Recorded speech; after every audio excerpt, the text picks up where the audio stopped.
Welcome, everyone. This is a Simpsons Arcade Japanese version or JP version tutorial for both the 1cc and Speedrun. Primarily, my goal is I want to make sure that people are going to be able to 1cc this game first because I think it's important to adhere that before learning the speedrun because all of the best speedruns of this game or the fastest speedruns of this game are going to be 1cc's because deaths only cost you time. It's not like TMNT Arcade where you specifically time a death or number of deaths to be able to reduce enemy numbers. This game doesn't have that. There's no rank system here. It doesn't give you less enemies to be able to work with. Like you can reduce if you can cut the number of enemies down a given section by 60% by taking a death, then you're going to do that. This game doesn't feature that. You just kill enemies as quickly as possible. It's a very basic beat 'em up in that regard. I do want to give some shout outs for this game over time. Makina Azul, world record holder of this game for a long time. I originally beat him for his time back in. We traded back and forth in like late 2017, early 2018. A lot of his strats are still very good and still live on to this day. He's also a Marge main, much like myself, so near and dear. But yeah, Makina, all the props. Amazing person and has done many brilliant things for this game. Dark Alexander, I also have to give him some props. There is one strat in this game for speed that I'm not going to be able to perform well, but he uploaded a tutorial for me that I'm going to link in the YouTube VOD in the description with his permission. I'm sure it won't be an issue. It involves a technique called hovering that I'll be honest, I'm just not good at. I've tried it on both stick and pad, and I think unless someone teaches me to do it like hands-on, it's just not gonna click for me. Maybe one day, but in the meantime, I'll have to settle for being bad at bonus stages. So that's the only place where it applies. And finally, Zurst, who picked this game up back in 2018 after SGDQ when I showed it to him, or around the time when he knew I was running it.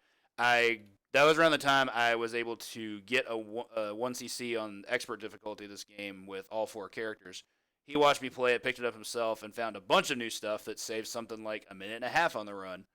And I thought, this all looks great. I'm going to start doing this. And we both now have 15s in the game, whereas at the time, my PB that was the record was like a 17:27. So big drop there. He stopped at 15:58, and I pushed further to 15:50. And that still stands as the world record since like late summer 2018. So it's been there for a while. It can still come down, but I had some stages that were so good that I guess I just haven't had the motivation to do it. But we're going to be able to show off some stuff today. Again, this tutorial is 1cc focused first, but there will be elements of speed strats just because in certain segments, speed strats are all I know. So I'm going to show those off. Also, with one major exception, I will be playing through the entirety of this game with Marge. You can play the game to efficiency with any character, Homer being the least efficient just because he has some problems with some of the sub-items. Is this thing going to unpause or am I going to have to? There we go. So Homer being the worst character and the least optimal for speedruns doesn't make him unplayable at all. It's just that unless you're going for swag, you're probably not going to set like a super top time with him, but I've had some good runs with him as well. That said, in regards to the specific strat that I was talking about, there is one strat that I'm going to go over with Bart that's exclusive to him, stage 5. Personally, I don't think him having that strat is going to makes him faster over the course of the rest of the game. But if playing him suits your playstyle, or if playing him feels good to you, then I'm not going to stop you. A lot of top-level runners in this game and great runners in this game run Bart. Zurst is a Bart main, for example. Butters BB, who learned the 1cc from both of us last year, mains Bart. So playing that character is not out of the discussion at all. He does have at least one great strat that can work, but other than that, he's not for me. I'm a Marge player. Lisa also very good, but also has her own problems. So anyway, let's go ahead and pop in our credit. Marge. First thing I'm gonna do is make a quick save state and show off the moveset here. Okay, so basic moves. Here we have our basic attack. Some enemies have only 1 HP, so you can just kill them with 1 attack, like that first guy there. Some take 2. Dives do the same amount of damage to basic enemies. You have 2 dives. You have the short dive, which means you go jump and then attack, and it glides into that. The equivalent of TMNT Arcade was, I believe a 40-watt range referred to as Lofty Kick. This move is a little bit better than Lofty Kick. You will get some use out of it. And then you have just the actual dive kick, which you do at peak jump. Do that. Same amount of damage as a standard attack, like one of these. Primary attack you're going to be seeing is the special attack, which is both buttons at the same time. Jump and attack simultaneously. Very powerful.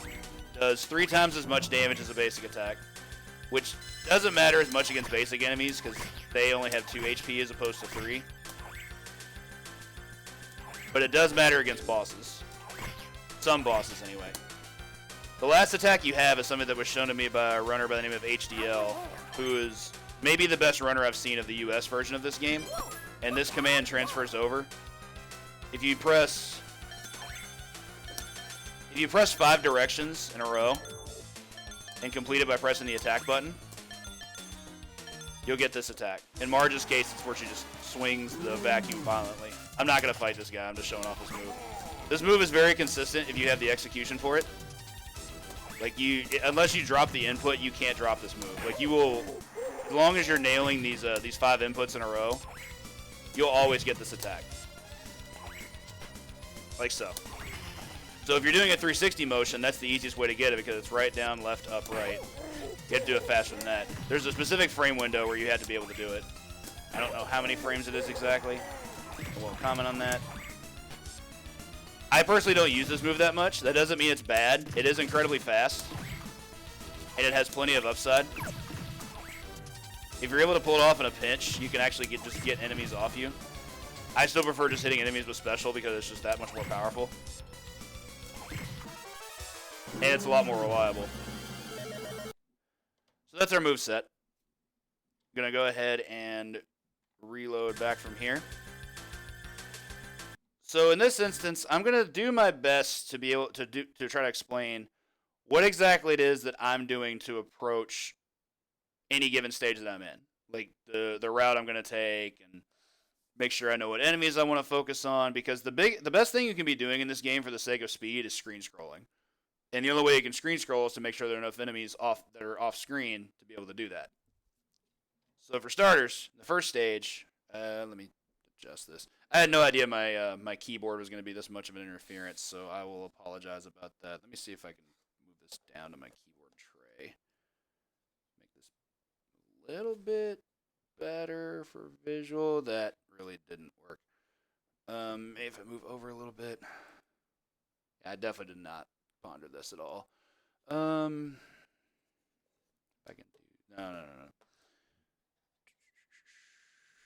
Webcam work with Elrock.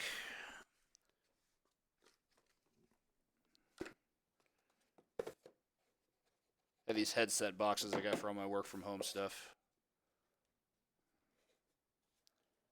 Webcam's tucked all the way back.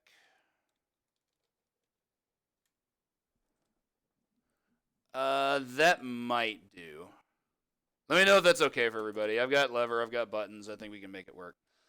So anyway, I'll do a quick breeze through the first stage until I reach the boss. Until I reach the tree. The tree is the first actual important part.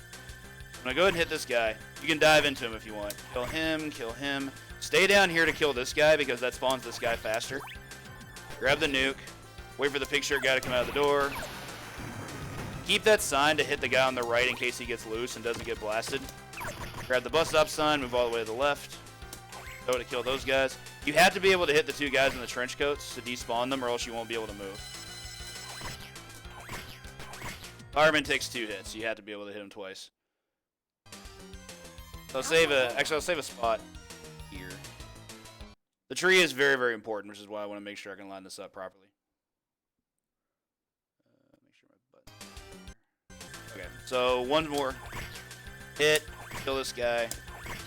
I'll show what happens if you don't go to the bottom. See, this guy is just going to kind of walk along the edge like that. You don't want that.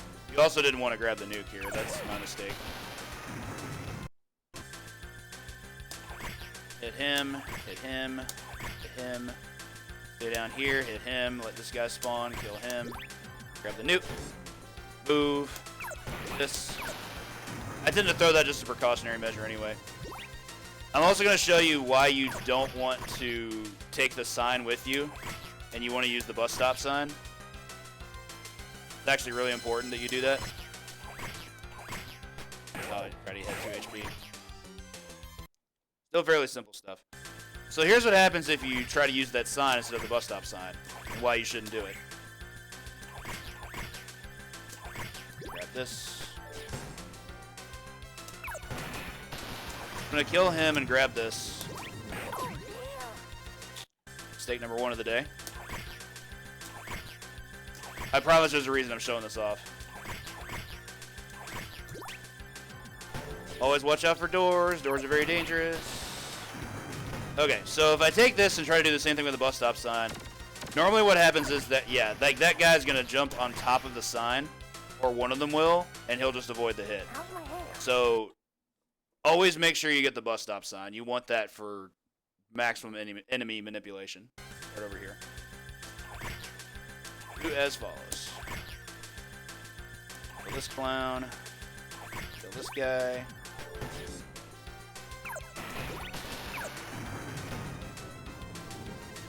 I tend to jump here just to try to get maximum range away. Then you just wait for that guy to spawn and then throw it. It's just timing to get down. Firefighter takes 2 hits. That guy can be a troll if he gets loose. Okay, so onto the tree. Here's where things get important with the tree. Oh, why I didn't save that properly. So you don't have to kill these guys, and I will do another run through just to prove it. So if you're standing next to the tree, the thing that a lot of players, including myself when I first learned this game, tend to want to do is just do special attack into the tree. That's not the correct thing to do. See, I'm doing it all the time. And you just lose out on getting the item you want. In this spot, what you want is you want to be able to spawn a broom. You need the broom for the boss fight. To do that, what I recommend, the one that works best for me, is do a special attack to the left. Like just do a quick jerk left, do it there. I believe you can do it facing left as well. I just tend to get it a bit more consistently if I'm facing right for some reason. Just what I tend to rely on. So what I do is like that. It usually works. There is a frame window to it, but it's not too bad if you miss it. You can just go for it again. Just always make sure you're leaning into the tree when you're attacking it.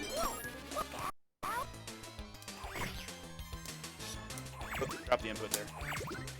Yeah, generally, if you simultaneously press them, like left plus both buttons, it works a lot better. At least for me, it does. See there, I got it perfect. Walk forward to this guy. So make sure you're doing that. You do not want to miss out on getting the broom from the tree. That will end up very, very bad for you. Go ahead and revert back to start of the stage, and then we'll talk about the boss fight.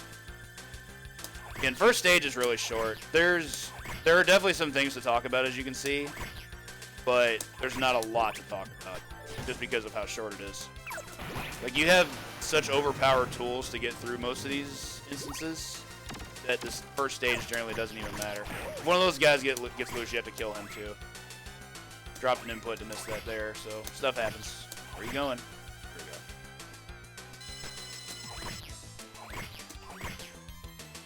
I'm gonna take this. So you need one enemy on screen to scroll, so I tend to kill him first and then wait to kill him.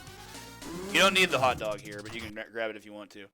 Alright, so our first boss is kind of a jerk, and he's a heavy reset point. It's not a hard fight, but if you get bad RNG, you are going to lose a lot of time. What you're going for is a 3-cycle fight. The downside is that after any number of given hits, even if it's just like the first hit, he can break out of hit stun and just either attack you with either a chop or a windmill punch or a jumping attack, and all those drain time. The two worst, I believe, are the windmill punch, which is incredibly active. That's active for something like 2 to 3 full hits for you, so that's a big time loss if he does that. And the jump also sucks because he leaves the ground. He's invincible until he recovers. It's really silly. So let me see if I can get a good fight right away. Hit 5 times, cross him up, do it again. Just that one. So there you go, splash. Another splash. See, he does this sometimes. There's really not much you can do about it either. throw the broom for the 5th hit, and then when he wakes up, special and he's dead. So that was pretty poor. I have not found a way to mitigate this. It's just sometimes he just decides to be an asshole, and there's nothing you can do. See what I mean? You want to throw, for speed purposes, you want to throw the broom for the 5th hit. I missed there because I was just slightly off axis. Because it's faster than just hitting him again. And you don't need the broom for the last cycle. You can use it as like a combo starter, but it's just, you're just increasing time. So let's try again.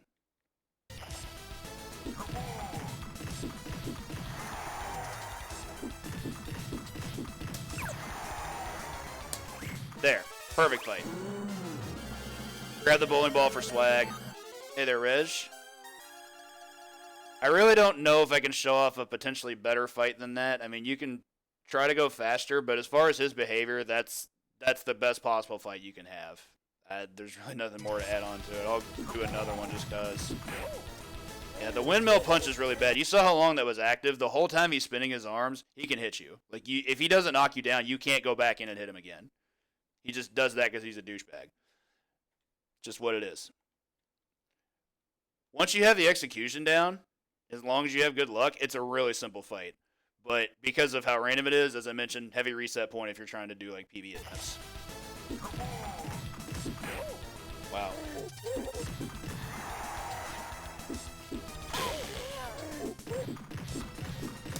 There are days when it feels like a perfect fight is like the holy grail. Thankfully, Broom does so much damage that generally going to have an okay fight regardless. Thankfully, it also doesn't make it anything like marathon unsafe or whatever. It's fairly simple in that regard.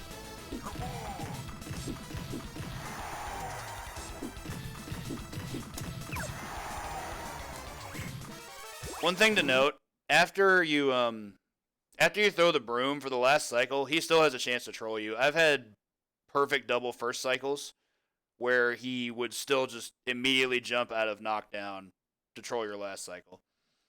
It's just part of it. So anyway, let's move on. Fight goes well or it doesn't.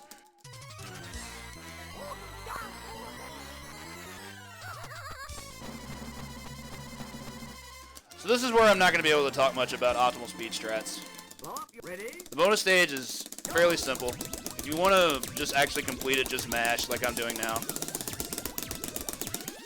For a better technique, be sure to watch Dark Alexander's hovering tutorial that I'm going to be including in the description on this for the YouTube video.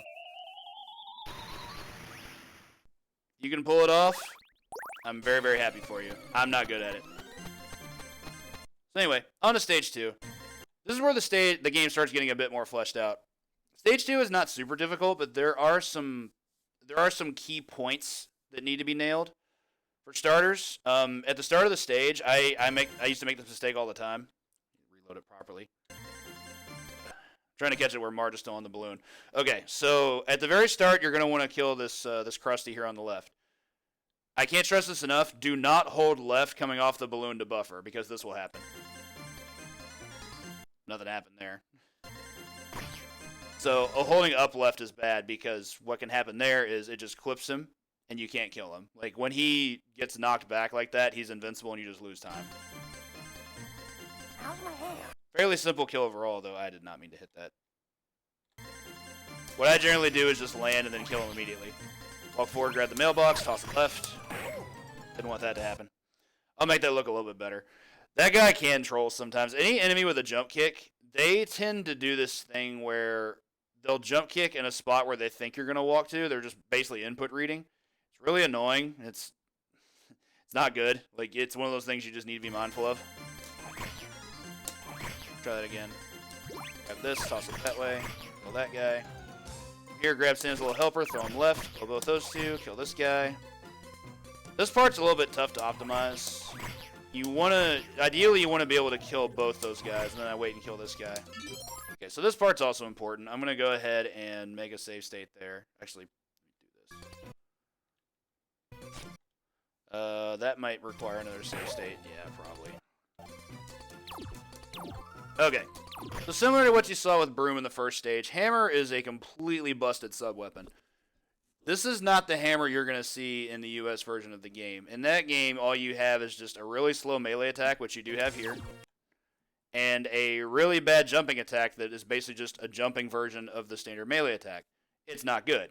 You don't want to utilize that. It sucks.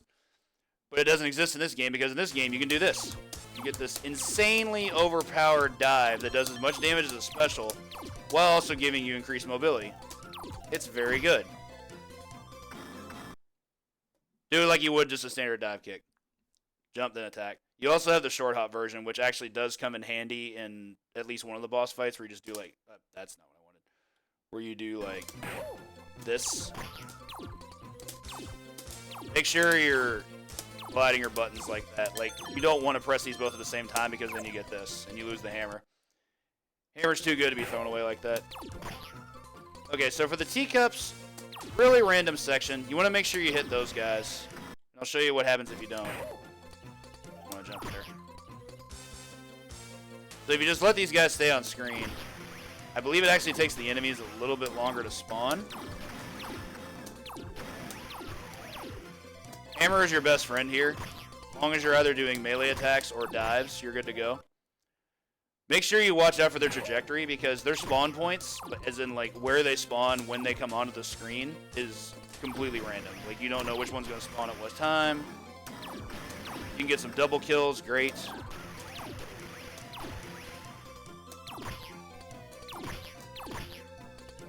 From here, you're just going to dive everything into oblivion. Zero in on enemies and make sure you're hitting them. Fine. Quick cutscene with the bear. We can still do this at least.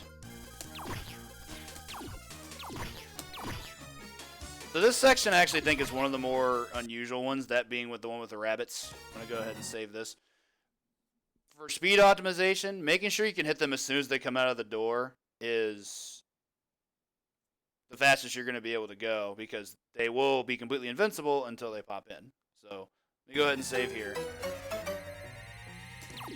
Go ahead and clear out that coin. I did that terribly. Hang on. Thought I had all that turned off. My apologies. Okay. So what I do is, you hear that noise that occurs when the door opens. That's my cue for when to hit them. I wait for the noise to quietly die down and then swing once it's about ready to finish. Like that. That's about the best I can recommend. Just use an audio cue. Alright, this part kind of sucks. Show you why. So this guy right here can be the worst. Thing to keep in mind with this game. While the sub-weapon dives with the hammer and the broom are really, really powerful, they can't do everything because their hitboxes don't extend off screen. Now, if you're just doing like a standard melee attack with a hammer, then yeah, that'll go off screen. Dive attacks, not so much. Like if I try to hit this guy, that's too soon in there. I'm going to try and show an example of what I'm talking about. The first one isn't quite as important as the second one, I don't think. The first one, with the first guy, the second one's always going to spawn. So see, I'm trying to hit this guy, and he's still off screen. Like, do not get yourself caught in that. You will likely take a hit, and that hammer does a ton of damage. Do not get hit by that. So what I do instead is instead of diving, even though you would think it would be faster, I just hit him with the melee. Let these guys come in, dive, dive. That was an unfortunate hit. Remember, that works out a lot better. And then this guy you can kill right away or you don't have to. You can actually just scroll it to the boss and let him do what he wants to do.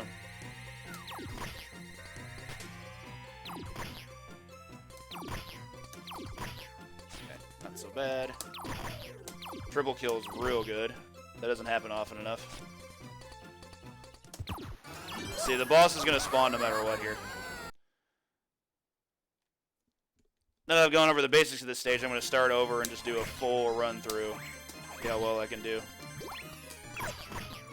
Follow my lead. Hopefully I don't make too many mistakes. Getting these guys to line up together is hard, because I think the guy in the pink shirt is completely invincible until he gets off the balloon. I tend to want to kill him first. Having two mooks in here with the teacups doing what they do is a recipe for issues. Yeah, those things anti-air very, very well, too. Even with that hit, I still think that was decent because we got to get that double kill. Okay. I guess that was the same problem with the guy who was off screen. Do also watch out for that cart. That cart will always spawn, and the cart does hit you. Don't go up near that 8. He can hit you through the cage. This game is... This stage is just kind of an exercise in awareness, because a lot of what you're doing is just trying to make sure you're not getting hit. Because it's really easy to get hit in this stage, and you do not want to lose this hammer before you get to the boss. That'll work. I am going to get the food here. So not my best, not my worst, but you can definitely piece together your own strats. Just make sure you're killing enemies as quick as you can. Sometimes they out-prioritize you.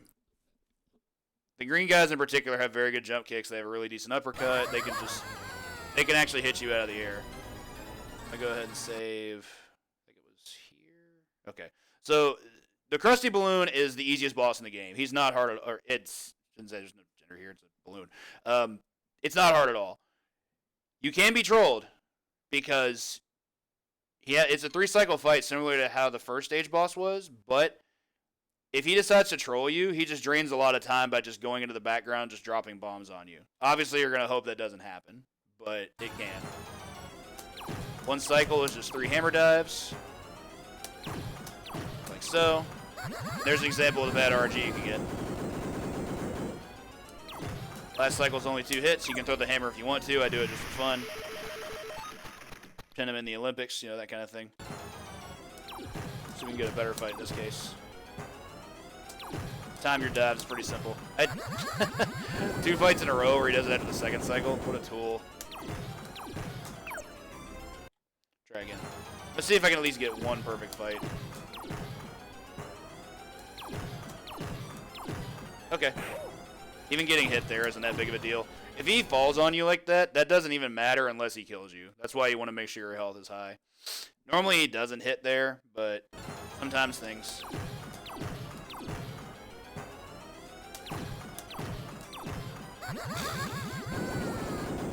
This is something that happens. It's not a huge time loss, but it is a guaranteed time loss. For 1 more perfect.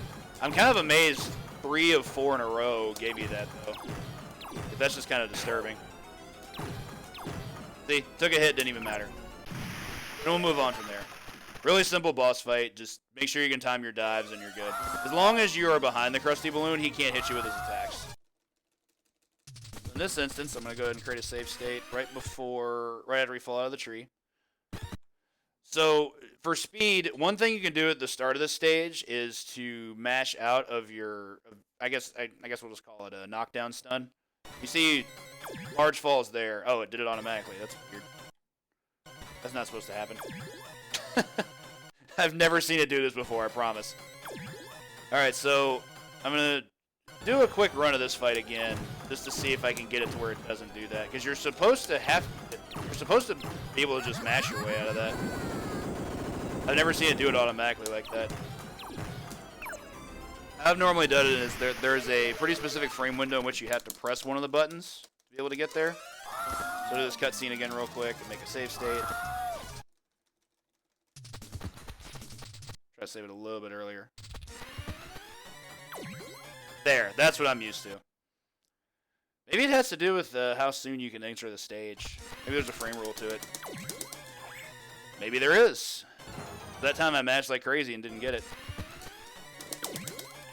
Yeah, I guess so. We might have frame rules here, people, and that feels crazy to me. Alright, so anyway, what you want to do to start this stage, well, I'll preface it with this. This stage is honestly really hard. I think it's one of the hardest stages in the game overall, because the enemy groups you have to deal with are pretty ridiculous for the most part. It's also very condensed. And in this game, you just want the right amount of space to be able to contend with enemies. You don't want too much, you don't want too little. And this game tends to give you one or the other, and neither is great. So, we're going to do here. These guys can both die in a single special. You should be able to group them. This setup I found from Zurst. Knock the guy out of the tree with the dive, and then throw an attack to kill both of them. The guy in the green also only has 1 HP, so just one generic attack will kill both of them. That ghost on the bottom you don't even have to deal with. From here, you're just trying to zero in on enemies. Make sure you're aware of their attack patterns. They can really troll you with some crap. Particularly things like slides. Take the corn just because. You don't have to take the corn if your health's good. Mine was actually pretty good there. That was actually very, very good overall, so I'm kind of shocked that worked out as well as it did. I want to get Manip to try to get those guys to walk together. I'm not getting that. Fine. Generally pretty common. That was weird. Sorry, my main skipped some frames there. That was strange. Pretty mean. That setup's generally pretty consistent. Head again. What the heck is going on here? Name's acting weird. Again, that ghost, just ignore him. I throw the skull at that guy just because he's that far behind. Kills him in 1 hit. That was a really good double kill. I don't normally get that. I'm actually going to ignore the corn here. Corn's only there if you need it for the health, which I think having good health is important for this stage, personally. So this is where things actually become a bit more, I guess we'll call it optimized. The routing for this particular section is honestly pretty solid. Okay. Should I do this? Okay, or not? I did not know I had a save state there for that. All right, let me load that again. Let me take it a moment. Those guys normally group. I don't know what's up with them today. That was pretty good. Be able to get him on both sides like that. And the one to lean in here, hit that guy, but he backed away. They do that too. Much like I mentioned before with how you can't do weapon dives to enemies off screen, you can't do specials to them either. They're just invincible to all of your best attacks. It was unfortunate. Umbrella guys are the worst. I hate them so much. Grab this. Okay, let's save this properly now. So anyway, thought I turned that off. Oh, it's the service mode. Yeah. Okay, so if I load this up, the zombie segment is, as I mentioned, pretty well routed for the most part. I don't know what's going on with MAME here. It's just skipping frames randomly. Make sure you're on point with that special attack. If you miss, she will grab you, and it drains time and health. It's not good. Show an example. See, if you're too early there, you're just going to get snagged, and not good. Don't let that happen. After that, grab the slingshot, and from here we're kind of just going to rain down terror. Kill those 3 guys, go to the top. Hey, what's up, Whiskey? Hit this guy, go down here, hit him. You don't have to hit the guy on the bottom. This segment's the hardest. Killing those guys before they hit you. This guy, go down, throw that. You're good.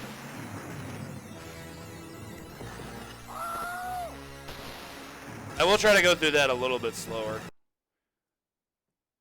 What I'll do is I'll make save states for each given section because there is some pretty key routing that has to go through there. Kill her. This guy. I believe Zurst goes top, middle, bottom, but I don't know if one's faster than the other. Both those guys. That one's simple. Just go to the top pixel, turn left, turn right, turn left, and kill them both. This one's a bit weirder. I'll go ahead and make a save state here. I'm not going to keep this save state. Him, go down, hit them. As mentioned, the one on the bottom on the right, you don't have to kill him. He's going to despawn either way. It's just that the way I line up my character to be able to hit them, it just naturally hits them. It's pretty useful. Like so. I'll go ahead and reset back for this. This one I think is the most important because the 2 enemies that are going to spawn on top, if your timing isn't good, then they will very likely hit you before you can react. gonna hit this guy. As soon as it spawns, just let her rip. This. Want that to happen. Similarly to how it would have gone on the previous segment if I messed it up. There I messed it up and I got hit. Don't want that either. It's not the worst, but stuff can happen and you don't want it to. That. So I'm going to show you how to try to line it up here if I can. What I do is tend to go right about here, then that. And there's a burger here on the tombstone if you want to get it. If you're just trying to 1cc the game, that's actually great at temporary health to have, so recommended. And if you're low on health, just get it. I'll try to show that again. And about here. To throw the item, I think I mentioned this at the start, but if you're holding any sub-weapon, whether it be the hammer, the broom, or the slingshot, you press both buttons simultaneously, similar to a special, to be able to throw it as a projectile. All the credit for discovering how good it was to kill both those guys at the same time goes to Zurst. It's a great strat. It's well worth doing. As with anything else, practice makes perfect. Make sure you kill those guys before they can teleport away. Can't stress that enough. Like so. We'll move on.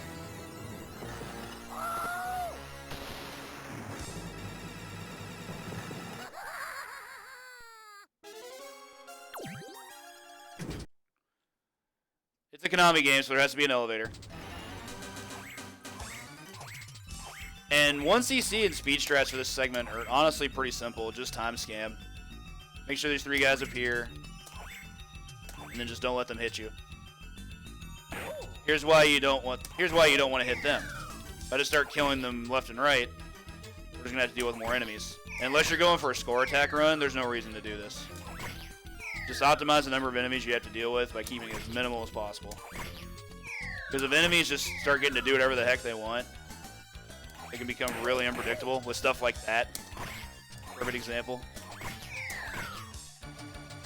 Don't want that. I mean, we finished in the same amount of time, but look how much health I lost. Like, there's no point. Similarly to how the skateboard stage works in TMNT Arcade, there's a sound cue that I listen for. This sound cue is exclusive to MAME. If you're playing the PS3 or Xbox 360 digital download, the sound cue has to happen a little bit later. As in, you can't try to end the stage until, like, not long after that. But generally, if you're at a spot where you know no more enemies are going to spawn, then you're probably going to be fine. You can't really lose time here until the very bottom. What I do is get to about right about here, because there's not going to be any more enemies. Oh, there's one more. I don't even care about it. Okay. I may show that one more time, but I am going to go ahead and make a quick save state. Can I? Don't need the health, but it's there for the health of it. So whatever. Show it off one more time. Show off what happens if I don't kill enemies too early. If you kill them that early and just get one more guy, like, that's fine. You can kill him and still be out in the same amount of time. Until the bass part comes back in the music in that segment, you can't move to the right anyway. Joey D, thank you for the host.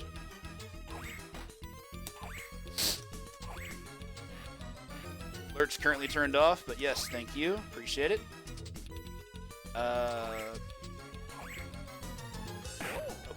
Okay. It's generally right about when the staccato starts, like that. Okay, so now we have this fight. This is one of the most important fights in the game to learn from, to me, any standpoint, whether you're 1cc the game, whether you're trying to speedrun the game, especially if you're trying to speedrun the game. This quick kill was a Zurst discovery, and to me, it changed the landscape of the run in a lot of ways, because this fight used to be, like, there was just nothing good about it, because they both act completely crazy, and they have very unpredictable movement. In fact, I'll do a quick, I'll see if I can do a quick setup of showing how the fight used to go. It wasn't good. There we go. That. Search around for a cherry bomb. Lost time.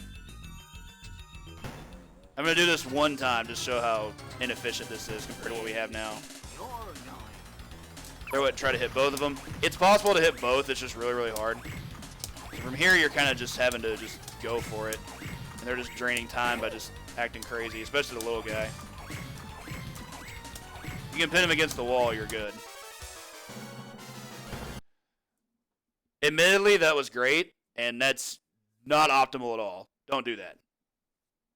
At least, if you want to learn it at first, just because it feels easier, by all means, just do it. But if you want to learn how to optimally do this, let's get going. So the first thing you want to do is, for a visual cue, line yourself up on the bottom brown line on this rug.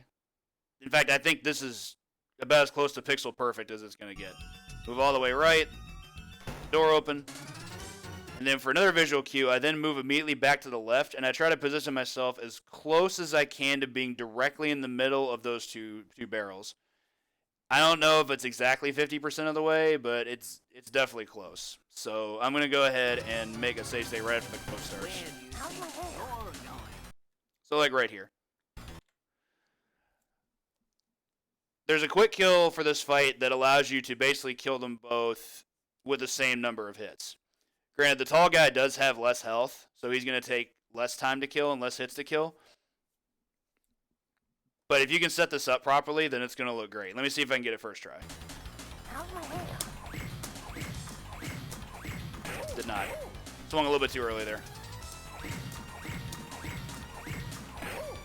I'm going to try again, but I'm just going to finish it up anyway.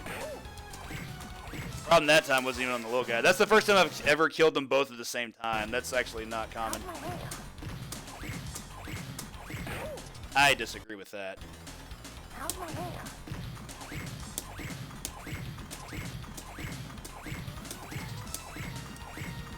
Okay. So I'm going to explain what I did there. You need a visual cue for this fight to be able to go as well as you want it to. And I'm not talking about like lining up on the brown stripe on the rug or standing between the two barrel. It wasn't until recently that I learned exactly how this is supposed to go, because what I used to do would be something like this. See, I swung there too early. And you can actually reset the cycle this way, but you will lose time. So here's what I do. Watch out for the big guy. Once he is stationary right behind you, I mean, he's going to hit me here, so this isn't optimal, but once he is lined up with you where you can hit him, then you can special and swing him. If you do it too early while he's still in motion, he's going to get to hit you first. Like, you'll probably hit the little guy, but then the big guy just gets to punish you. So make sure you're watching out for when he is lined up with you in this spot to be able to swing. Don't swing too early, don't swing too late. I don't know how tight the frame windows are, but it does require practice. So we can try it again. I don't know about that. Let me move a little bit to the left. A little bit to the right. Or not. You gotta be facing left, that's right. Okay. Maybe I'm in the right spot. I'm just messing it up. I disagree with that. Okay, I am clearly hitting something that's frame skip. I forget what the button is for frame skip, but that wasn't supposed to happen. Can I get this, please? That's way too early. You gotta make sure you watch for him to come down to do this. See how I'm letting him line right up with me before I take the swing? You just let him come right to where he's supposed to, and then you let her rip. Like, you can't just start smashing special, because then you're going to get out of rhythm. It does require a good rhythm to be able to make it.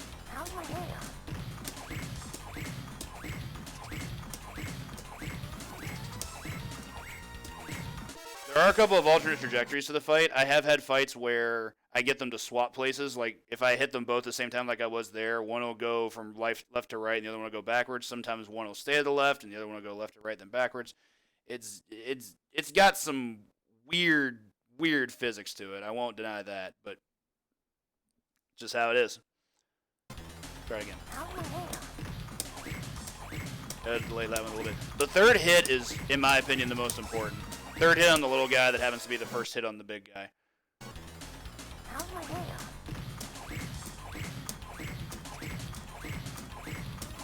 And of course, with practice, just make sure you can get your own rhythm in there. There's going to be input lag on an emulator, of course. So unless you're playing this on like an original arcade board, you're probably going to have some issues with the timing at first. But just practice makes perfect. That's really all I can say about it. I'll do my best to answer any questions someone may have about this because it is a peculiar strat, but it is incredibly efficient. Let's see if I can be a little bit down and get that. Ah, I mistimed it. I think this positioning is about as good as it's gonna get. That was a little bit too early. As then I hit the second guy, the little guy, a little bit too early. What is skipping that? I'm not pressing anything. I don't understand. I wonder what's going on with my keyboard.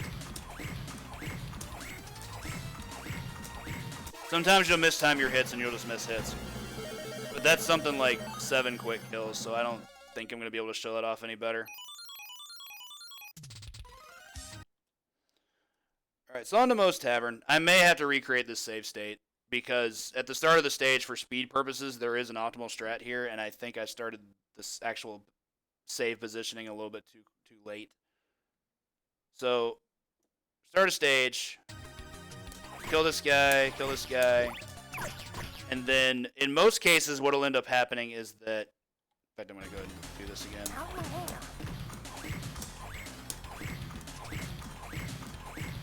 This is going to look terrible, but I'm just doing it to finish it. Okay. Yeah, that was really bad, but it's okay.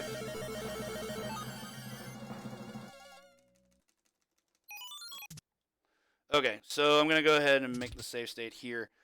What I'm trying to show off is that if you can kill the first 2 enemies on the right quickly enough, and this is hardest with Marge because she starts all the way to the left, what you can do then is if you're still in iframes, you know at the start of the stage your character is a sprite is flashing, you're invincible that whole time. And that's a pretty common thing for some beat 'em ups.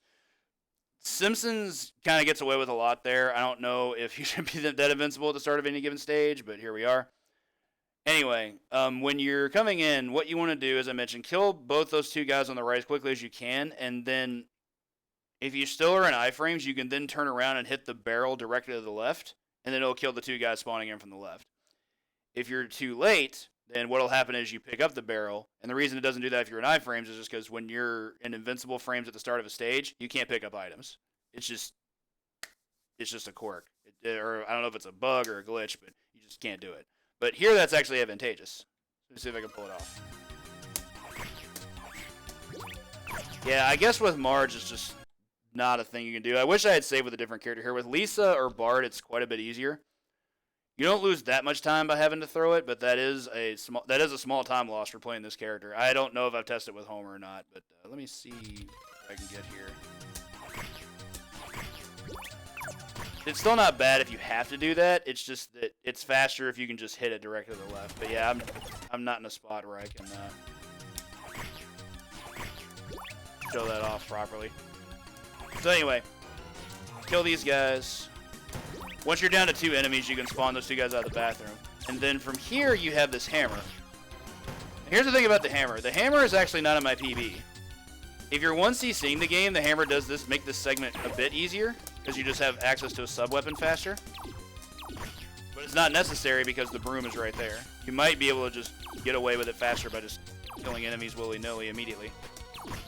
It's still a cool thing to have, and for the co-op run, it's great to have 2 sub-weapons. So get your swag dance here. I think it's somewhere. Where's my swag dance? I disagree with all of this. I should be able to dance.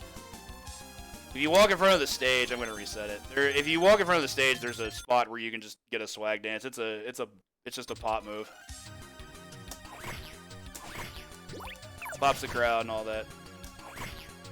So I'm going to do this and see what would happen if I don't grab the hammer. That was cool. I rarely get the triple kill there. I tend to want to have the hammer just because these enemies are just so mean. You got the hat guy and a pink shirt guy. That was off the screen. I didn't respect that. Hitting that stool is pretty good. Kill that guy before he spawns. I'm also a big fan of doing the thing where I fall off the bar and just do like a falling short hop like that. Pretty great. Let's get this incoming hitbox. There it is. still gonna experiment a little bit. You shouldn't have to go back and kill that guy. I should be waiting for him to do this. I just instinctively reacted to it improperly.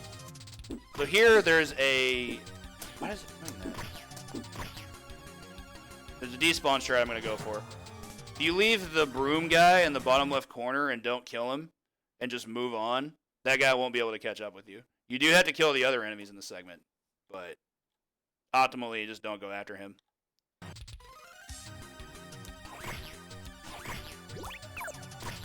Still kind of flabbergasted Marge can't do this consistently just because she starts all the way on the left. Not great. So again, it does take time to get the hammer. I think hammer just makes this a bit more efficient, so I've just gotten used to getting it, even though it wasn't in my PB. Reason being is that hammer was not discovered until after I last PB'd this game. Scroll the screen there to make sure that guy dies. Broom guys are the worst. They have really good range. Like, they have way better range than you do. Because their attack with the broom is straight horizontal, whereas yours is more like just a side jab. It's very good, don't get me wrong, but theirs is just better. Actually surprised I was able to hit that guy. But you can also just try and contend with just the pink guy here. Oh, hey, cool, we still got the despawn. I wasn't sure that would actually work from there. So yeah, with this stage, you have a bit of freeform. I'll be honest, I'm still not sure which actually is faster, going for the hammer or not going for the hammer. The hammer does make things easier through there, but as mentioned, it does take time to get the hammer. Like, you can't, it doesn't necessarily flow with the rest of the stage, and you don't need it for that long. Like, my typical strat is I'll just do this. As soon as I grab the hammer, I don't keep it long. I use it as a projectile to kill a guy on the left, just because it gives me better spacing options. That was unfortunate. You also have to be really careful about getting the hammer, because if you scroll the screen too far, the door is going to catch you. This guy, not what I wanted. The guy with the hat is my actual nemesis with that hammer. Like, he's the one that I'm trying to actually take out by just throwing it to the left. Don't think there's any way to really do that faster. You had to make sure those guys are dead before you can scroll. Move out to the pool table, kill that guy. Stay away from those dartboards. When those burst open like that, they're treated like doors. They actually will knock you into the foreground, and it's really painful. Though, definitely supposed to get hit there. I promise I'm going to talk about the boss, but the stage just has so many different things you can do that I think it's kind of important to go over most of it.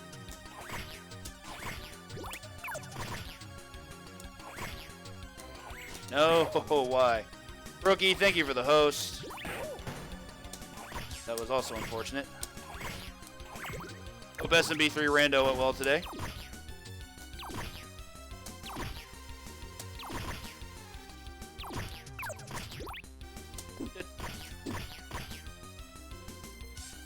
Yeah, much with any stage, just make sure you're going after enemies as soon as you see them. It's so weird. This stage can be one of the harder stages in the game. I don't necessarily think it's that difficult. But if you get yourself locked into some bad enemy patterns, then you can have a really rough time. Nice. Good anti-air. Okay, I'm actually going to use that as an opportunity to make a save. This boss fight is definitely worth talking about. Practice makes perfect. I've been saying that all stream. Appreciate the host. Alright, so here we have our drunk. To add a disclaimer, a lot of people like to think this is Mo, who's just gigantic, 8 feet tall, and passed out. It's just some drunk guy. I don't think this guy actually has a specific character in Simpsons lore. He's just some drunk. Hey there, Laws. Okay, so here's how the fight for this used to go.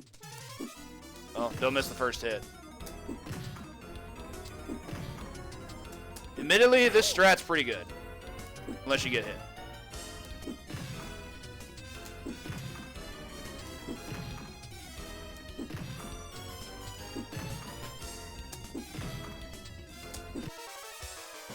That strat's very good. This strat's even better. Oh.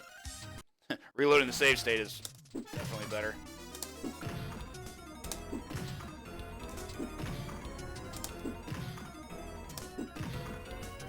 Just don't even let him breathe. can't get out of this if you're timing it right. It's so cheap. It is so cheap. And that actually the props for that actually go to a couple of runners. Zerst is the person who optimized it with the sub weapon. It works just the same with the hammer as it does with the broom. Prior to that, there's a runner who runs Easy Percent named Maniac Killer, who's a very, very good runner of this game, who discovered that you can actually do that weaponless. I'm not good at doing it weaponless. I'll straight up admit it. I'm terrible at doing this weaponless, but it's possible. Like you can definitely do it. But I just prefer to do it with weapons because weapons are insane. This is the fight that I was talking about at the start of the tutorial where the short hop with the sub weapon comes in the most handy, because doing a short hop on this guy on his wake up is just stuffs him like a turkey. He just can't deal with it at all if your spacing is correct. Now, your spacing can be bad. If you're a little bit too far below him, then he can't hit you, which is why I recommend trying to stay a little bit more torch centered on him. Real good.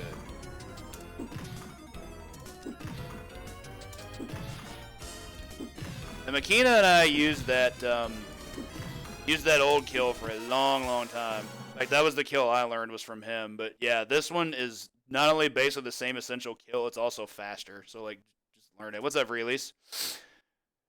It's not even, and I'll be honest, hey, what's up, Smitty? I'll be honest, it's not, once you've learned it a few times, it's not that difficult. Now, if you do get hit out of it, yeah, things are going to get bad. That has happened to me, because this guy actually has really good attacks that do really good damage. You want a visual cue, try lining up on the bottom line of the bar you can see here. And you shouldn't be able to move vertically. And 10 hits to death. Pretty simple. Yeah, I was by visual cue I meant like my character's placement. Now for the visual cue of when to time your hit, like Dark Alexander said, I wait for the I wait for his third head shake and then his wake up motion, and then just time my hit with that. Do it again. Watch my inputs.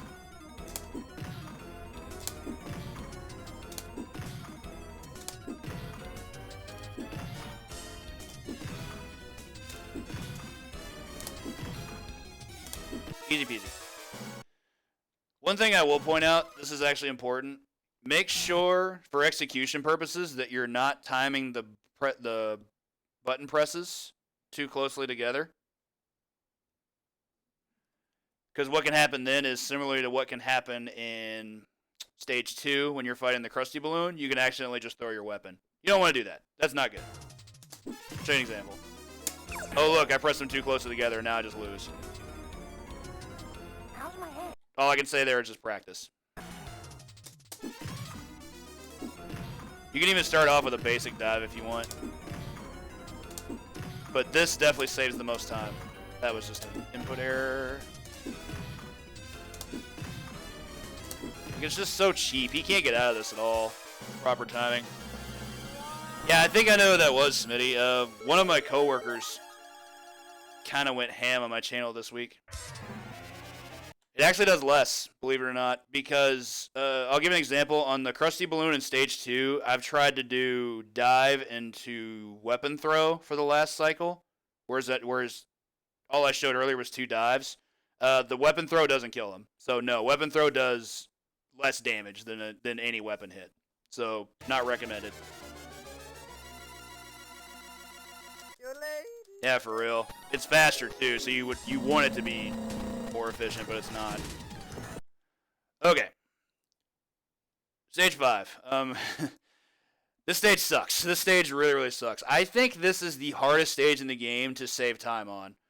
Now, there's a lot of cool stuff you can do. You have a lot of room with which to wiggle around and not necessarily do what you want, but you can, if you're just trying to 1cc, you can scout enemies in this stage pretty well, but it does have a couple of things going against it.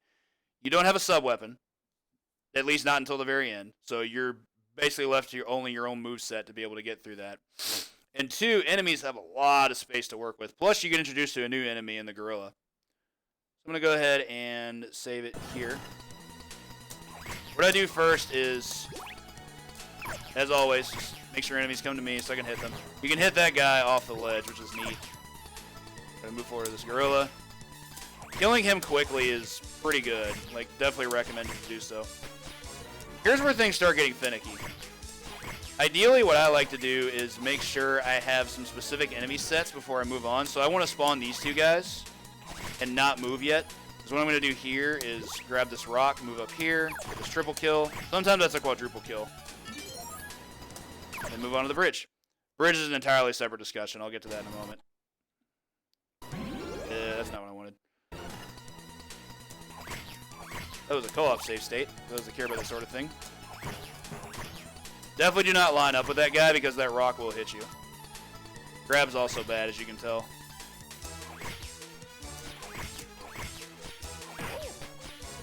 And see, this is where things start getting finicky. When they start spacing themselves out and just costing you time for the sake of costing you time, it can just get really silly. Okay. So, here's what I recommend. So you're going to have these two guys spawn here. I think ideally you only want to kill one of them, and I'll try and show what happens if you do. Look at a better attempt here. I throw that at the guy on the left just because it's faster than just walking back and hitting him. Same thing here. You can also use that boulder if you want to, if it's a 1cc run. It's pretty good. It can just kill a lot of enemies. Okay, so I'm going to let one guy spawn. This guy come up here. I believe I should be able to move the screen. Yes, I can. Great. That kill is amazing. Like, if you can get all four of those all at once, just stellar. I'm going to go ahead and make a save state here because that went so well, but I am going to do that one more time. Also, don't try picking up that giant boulder on the bottom. It's not going to work. I've certainly tried. Doesn't matter what character you have. Yeah, here it's just kind of a stage where you kind of have to adjust the enemies. The only thing I can recommend for speed strat purposes is the segment there where you can get that quadruple kill. That requires some pretty specific enemy manipulation. Like, you gotta kill these guys. You can only let one enemy walk with you in order to be able to scroll the screen properly. Surprised that guy didn't do anything, though. There's also corn here if you want it. Just safety health. Ooh, I'm actually amazed that missed me.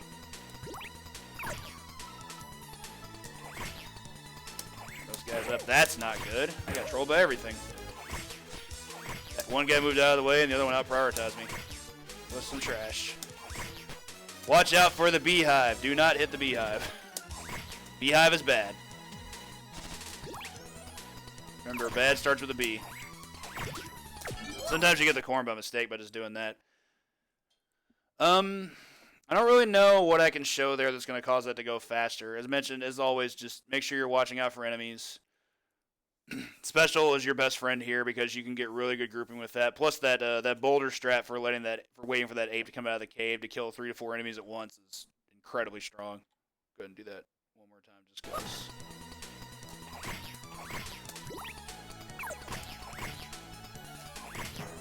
I don't know if there's a specifically optimal way to route this compared to what I'm doing now. It's more just a case of like a lot of this is just muscle memory at this point. Reactionary stuff, you know, that kind of thing. Kind of thing you had to do in beat 'em ups. So these clowns. I'm amazed that guy didn't do anything. Alright, I think the previous example was actually even better than that one, so we'll just move on. Grab the slingshot. Don't miss that guy like I just did. Start killing him left and right. I'm actually going to try and show that off for optimal positioning purposes. When you're walking forward, wait until you're at that rocky board and see where Marge's hair is lining up with that rock formation. That's the visual cue I look for to be able to kill the guy that's going to spawn. So we'll go ahead and run this back. So what I do here, kill that guy. Kill that guy before he jumps, hopefully. Right, then left. Left, then right, then left. Left, then right. Then left. Kill that guy. And here you're home free. You can just move right into the final segment. And you don't have to worry about those two guys are going to spawn. There are actually 2 pink guys that spawn from the other side of the bridge that chase you. But if you just haul ass, you'll be fine. Like, they will not be able to chase you. Do not, however, do what I did here and walk out in the middle of open space. that's pointless. There's no reason to do this. Yeah, Slingshot here is very, very good. I believe you can do similar things if you just want to special people, but with Slingshot having such good range, I think this is optimal. Plus, if you're Bard, it's basically required for the speed strat we're going to have here. So what you want to do is, instead of going to open space, walk up here, throw the Slingshot, bust down the, I guess we'll call it just the tree stump to get it to move away.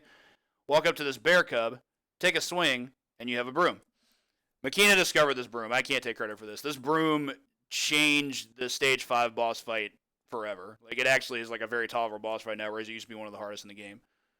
From here, just kill this guy, and then you can scroll all the way to the boss with 2 enemies on screen, and while this guy's spawning, just kill them.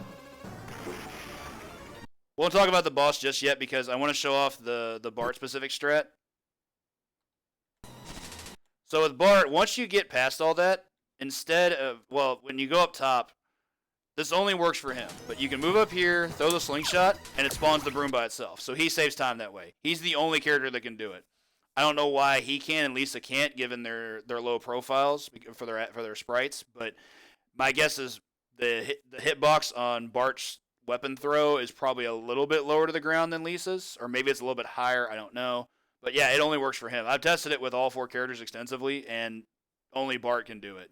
So if you want that exclusive strat in your run, go for it. It's a thing. You can do that. There are things I don't like about Bart that keep me from wanting to play him, but if you want to play him, you have that strat, use it. It's really good. Go ahead and load back. Just one more time. Essentially, all I generally recommend here is, as soon as you see an enemy, just zap him. If your timing is late, you can actually let that guy get chased off by that boulder. If you need health, you have that turkey. Okay, that was actually good.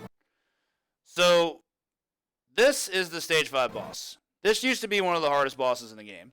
I'm going to show how the fight used to go because we didn't used to have access to broom.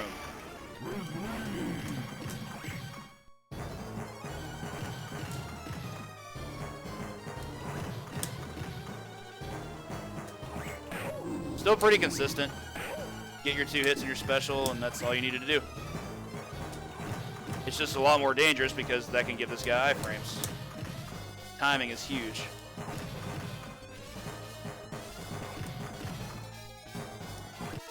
That was actually really bad, but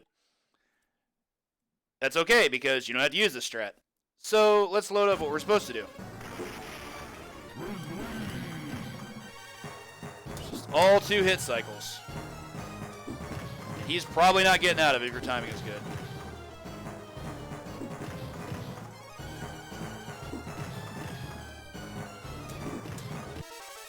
Okay, so that was very good because I adapted to the bad luck there at the end pretty well. The one thing to watch out for in this fight, as you can tell with the boulders, those boulders are completely random. Every time you cause a knockdown on this enemy, 2 boulders spawn in random places, and if they spawn on top of his sprite, that's not good for you because that means you can't hit him on his wake up, and he's probably going to have the opportunity to try to hit you first because this guy has some pretty nasty stuff that he can do to you in terms of like where his iframes can apply and things like that. For example, that claw swipe, if he starts that before you start your attack, you're going to get hit. Like you're just never gonna beat that out. Let's see how things look if we have a slightly less optimal boss fight. A little bit late there. Again, just watch out for the boulders. If you have bad boulder falls like that, you can do a dive attack. Just don't be where they are. You can still be hit out of a dive if that's what you end up doing, but sometimes it's necessary. Pretty simple once you've done it a number of times. Just watch out for his wake up. Generally when I start seeing him get up off the ground, that's when I start taking my swings. Something to practice. That's about as good of a fight as you're going to have. I didn't have bad luck or anything, so I'm going to roll with that.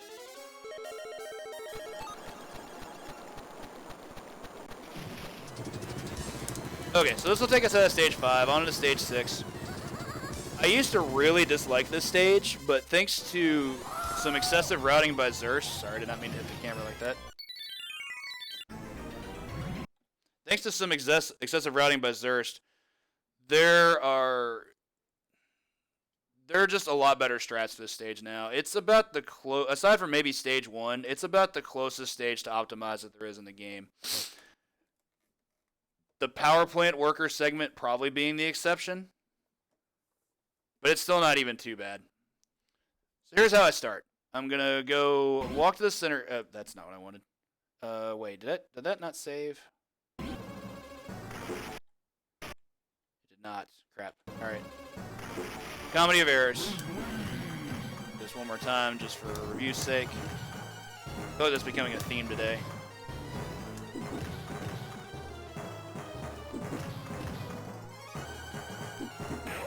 Not trivial fact, those boulders can hit him too, but it doesn't really do enough to him. This is bad. I'm gonna finish, so I'm glad I got to show off an example of how a fight can go terribly. That was atrocious. Turns out it wasn't a bear all along.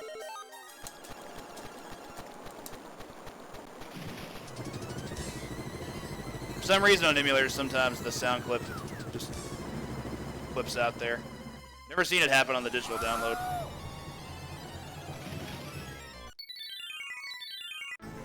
Okay, so I'm going to go ahead and make a save here.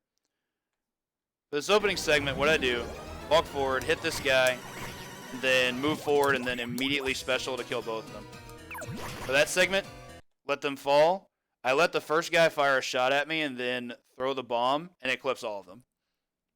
Really good, really fast. Do it again.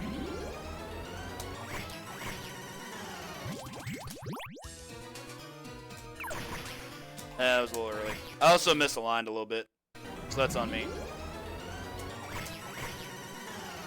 Again, hitting the first guy with just a melee attack is purely for setup purposes. And for this save, we're going to go ahead and grab the star. What I do, I'm going to reset that again because MAME started acting weird, but what I do there is I try to line up with the guy who's going to spawn on the top to manipulate the other guy to come after me, and then I throw the star and it kills them both.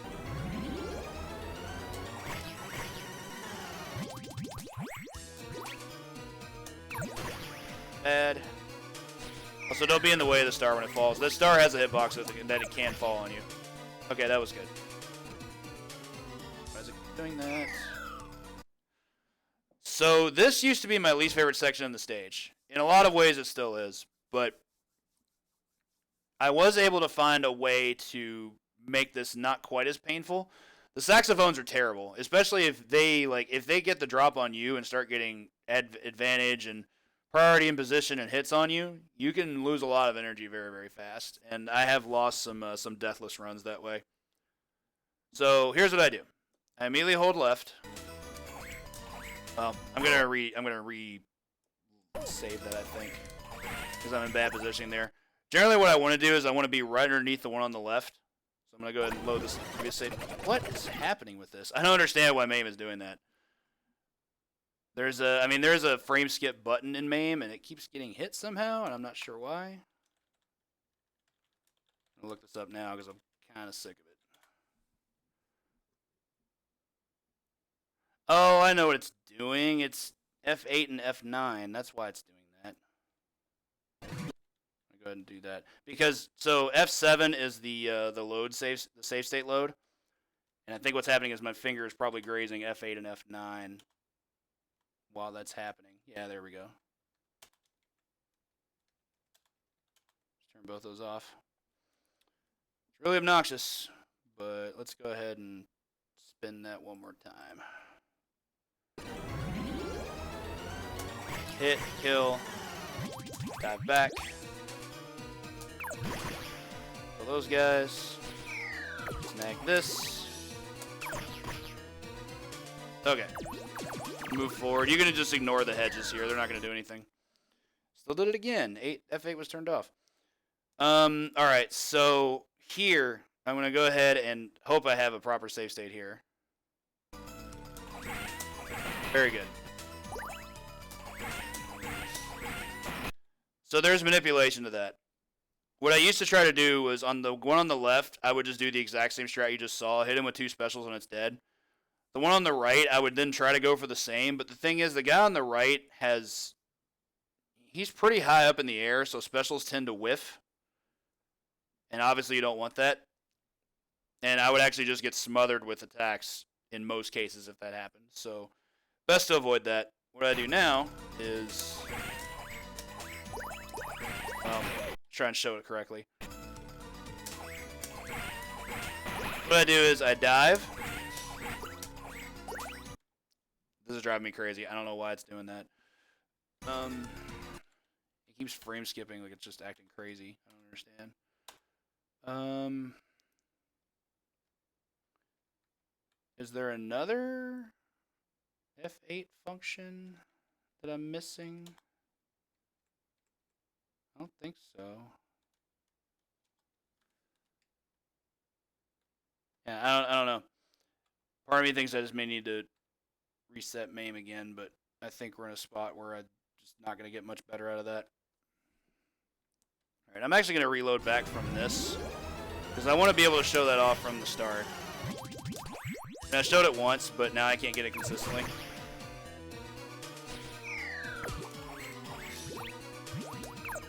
Sometimes that thing doesn't pick up right away.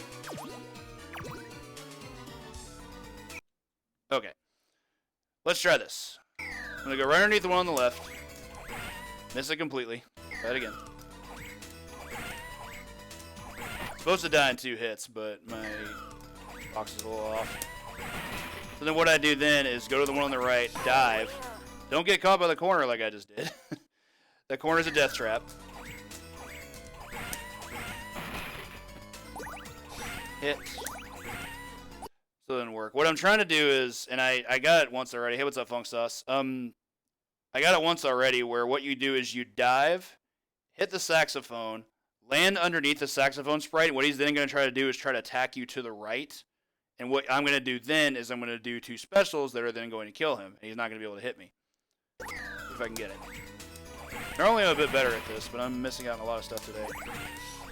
There we go. The closer you get him to the edge of the screen, the better off you are. It's really, really good if you can nail it, but that is going to take some practice. As evidenced by the fact that I just failed it something like 12 times out of 15.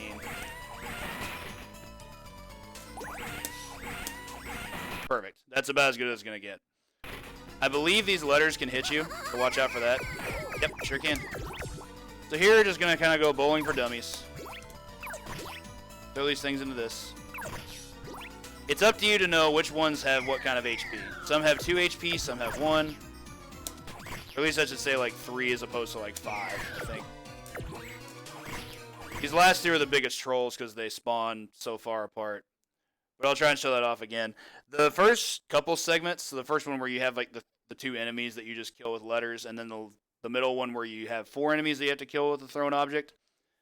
Those are pretty good, pretty close to about as good as they're going to get. But this last one here, I'd say feel free to experiment because the first guy spawns so much faster than the second one does that I generally feel like I'm better off just killing him before the second guy even shows up. But we're not at the important part yet. Put it again.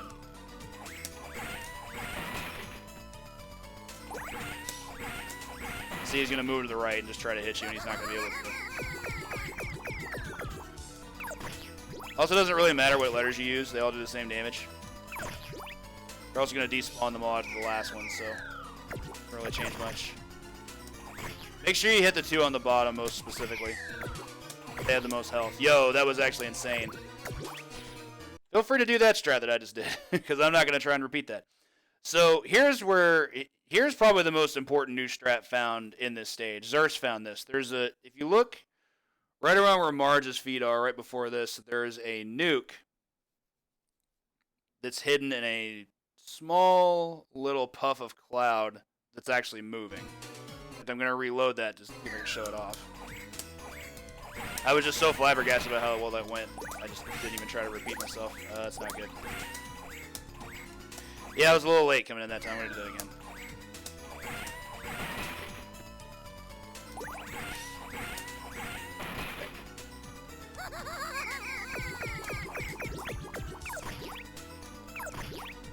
Time your hits.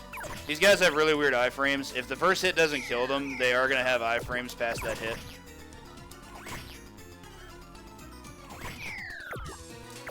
Yo, did it again.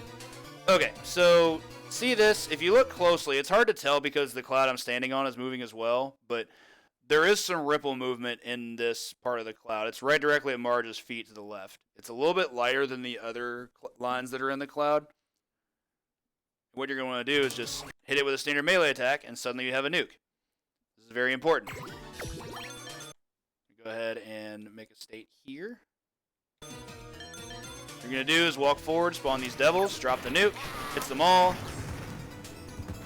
Turns that fight into a complete joke. That segment actually used to take a lot of time and was really aggravating because those dudes are like saxophones but worse because they can hover in the air, they can do some really terrible things to you. I'll even show off a little bit. I'm going to toss this away. Like, Special's really good against them, but they can combo you with lightning. It's really bad. That's why nuke is important. Don't deal with that.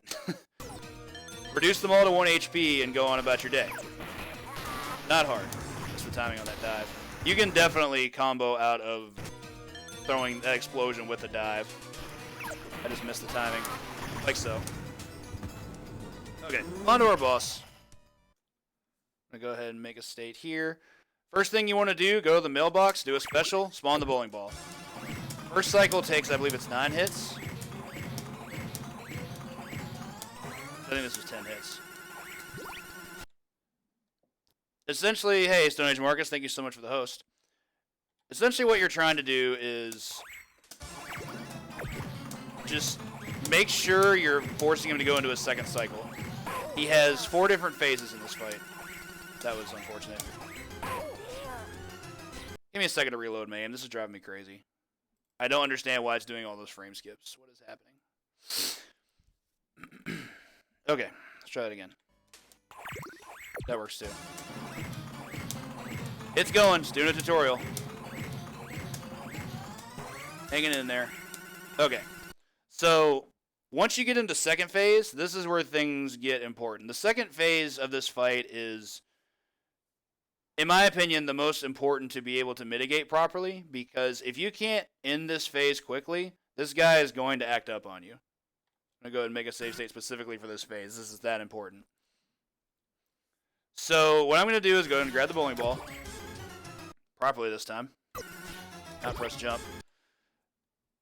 I'll be honest, I haven't gotten a perfect visual or sound cue for this yet. I kind of just tend to wait until his arms have been up for like maybe about a second before I decide to throw it, and then throw it. That was weird. I definitely pressed the attack button. Maybe I pressed it too early. Okay. So that's the second best you can do. When you throw the bowling ball, you optimally want to hit him twice. And the reason is just strictly for damage. If you can reduce this cycle here or this phase as quickly as possible or as fast as possible, you're going to be in the best possible shape, because second phase he just acts up. He gets to jump around all over the place. I'll show you a little bit of what he does. Like, this is essentially second phase. Well, he's airborne. You're not doing anything to him. He's going to do this a lot. I mean, when he does this, you can jump down and hit him, but that was the old strat. Not great. You don't want that. Try this again. Got 2 hits. That's good. Tend to let him land. Do that hit. That there is excellent, because when he comes down from that second jump, as long as you're matching special on him, he's going to transition to the next phase right away, and he's not going to have any of that time to just jump around all over the place like an idiot and whatnot. So you're transitioning to third phase as quickly as you can, and that's great. That's your goal. Make sure he jumps as little as possible. Let's see if I can maybe get a visual cue for this. Yeah, that was bad. So it was good that I got the first 2 hits, but when he does the first landing, you need to make sure you hit him a 3rd time. That part's kind of tough. That was just bad. There's only 1 hit.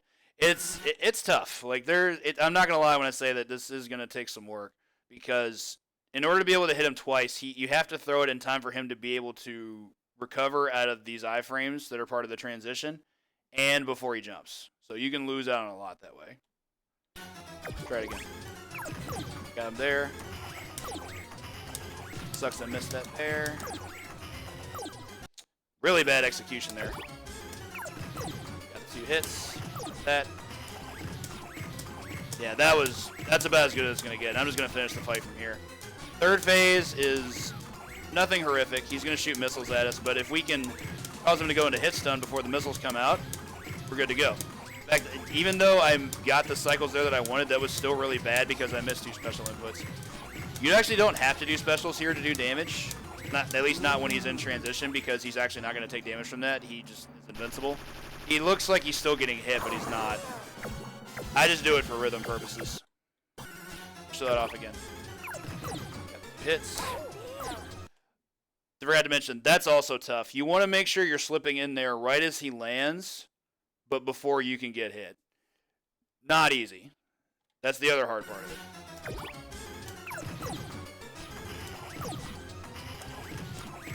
There we go. Really fast if you can get that first 2-hit wave down. And for the rest of the fight, just throw specials. Nothing's going to do more damage to him. The last phase with the extendo arm is pretty simple. The arm can hit you, but just make sure you're following him as he walks. Just get your hits in. You can get bad luck in this way, because if he spawns too far off screen, then he walks all the way back on screen before he dies, and that's not great. But still, that was reasonable. We'll try and do a full fight from here to show it off. That's not good. Yeah, there's the other problem with that. If he goes off screen and you line up with him perfectly, he's going to wind up his next attack off screen. You can't see what he's doing. Not ideal.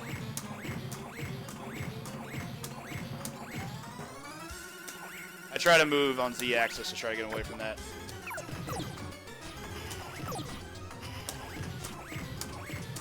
Good first 2 phases. Those missiles come out, it's not the end of the world, but it's better if they don't.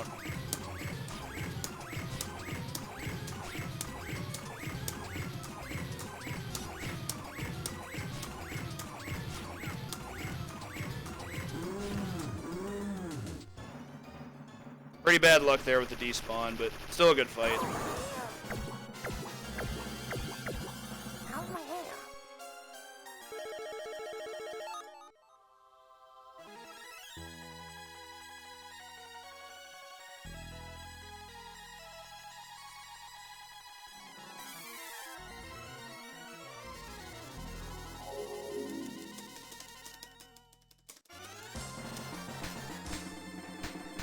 Similar to the Stage 1 bonus game, not going to be able to talk about much here because I'm really, really bad at hovering.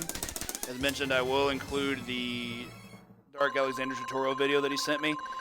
For reference, he finished that with 7:10 left, and I finished with 4:74. That's like a 2.5 second difference. So if you're trying to go for speed, learn hovering.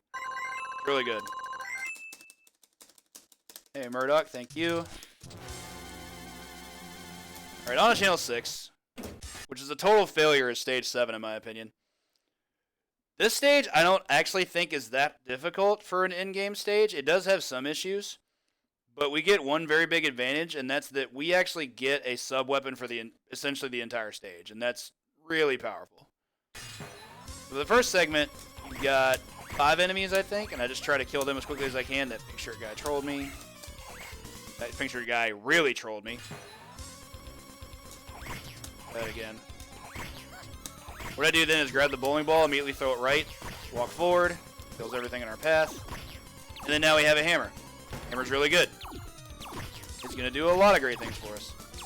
Now granted, proper time saves in segments like this with enemies that are this aggravating and this all over the place. Not simple. Also have food here if you want it. Watch out here for Mary Poppins, y'all. So I'm going to go ahead and make a quick save state. This, I believe, is the only mini-boss in the game, is this robot that we're going to fight. Learn the timing of his iframes. He's not that hard. What we're going to do is we're going to dive. Don't be in front of him when he's going to do that. I'm showing the bad way to do the fight on purpose. It only takes 3 hits, but you have to make sure you know how you're landing those hits. Forward again. I tend to stay out of the way, wait for the laser to fire, jump, and then dive. Good. In fact, that wasn't even close to ideal because I missed the second hit.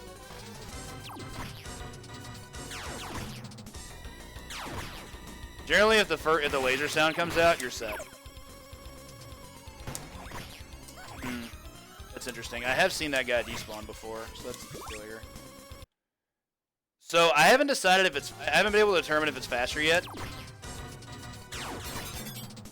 But one thing I've gotten in the habit of doing is throwing the hammer to take out those guys, and then grabbing the broom and going about the rest of my business. Similar to how I do in Stage 4. But I think it's actually a bit better here. I'm just still not sure it's faster because, similarly with how you get the hammer in Stage 4, it takes time to get the broom in Stage 7. Throw it off again. So the other option to not do that involves going in with a hammer instead.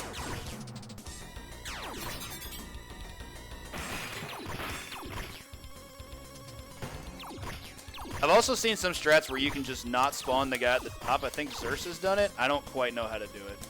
I thought that would have done it. Just stay on the bottom and don't let him do anything. I'm going to try it again. I've seen it happen. I just don't know how to do it exactly. Robot simple.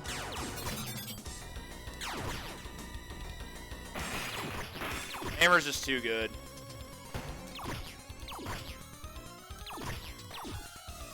Weird, I watched it numerous times and I thought I would have gotten it, but I didn't. So what I'm trying to do is, there's a way to despawn the guy who comes out of the door on the top when you scroll that section. It's not working, so I don't know if I'm doing something wrong or what's going on here exactly. I'm pretty sure it's not version specific. Oh, okay. It does work. You just go in the very bottom pixel. That's awesome. Okay, so then yeah, definitely don't throw the hammer. That's really good. Broom guy's a troll. You had to kill him before you move on, unfortunately. Or kill, like, the pink guy. The ninjas deserve their own segment. I am going to do that again just to make sure I can get some kind of consistency out of it. But those guys are awful, and they deserve their own segment to be able to talk about. Just go very... didn't work that time. Maybe you have to kill those 2 guys that quickly, because the time it worked, I was able to kill both those guys with 1 attack. At the same time. Yeah, it worked that time. I guess that's important then. Alright, so for speed, do that. Clearly not easy, but certainly doable. Jerk. That's how enemies are in this game. One thing.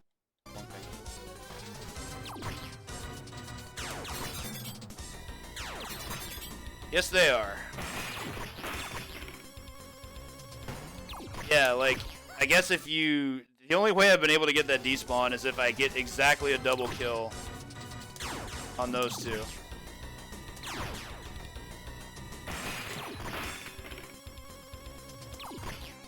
That's so weird. That's such a weird thing to have. If you don't do exactly a double kill on those 2, you do not get that despawn. Still really good, though. Alright, so for ninjas, ninjas are very annoying. They have really, really good attacks. They have a backflip with a hitbox. They have this high arcing jump kick with a hitbox. When they do that super duper high jump, it's not only really hard to hit them out of it, but they also have a hitbox at the end of it that you can't contend with.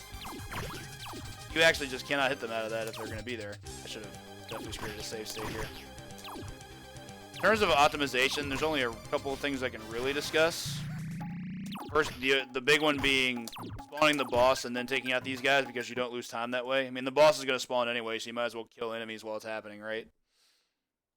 I'm going to load this back up.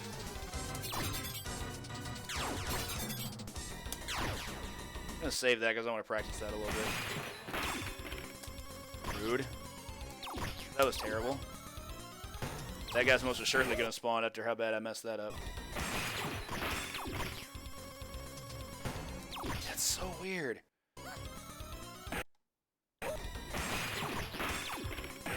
Should have just gone to the bottom, I think.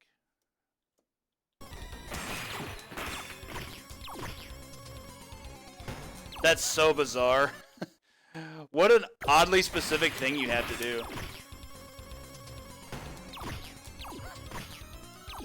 I also think it despawns that hammer guy that comes in from the left. That was rude. Yeah, again, the goal is we want to try and kill both. There we go. I was able to do it by... Oh, you can't despawn the hammer guy. That's fine. What I was able to do it was... Once the robot was about to die, I immediately scrolled to the bottom pixel right away. And then just did a dive once the screen scrolled, and I was able to kill him. Good work, team.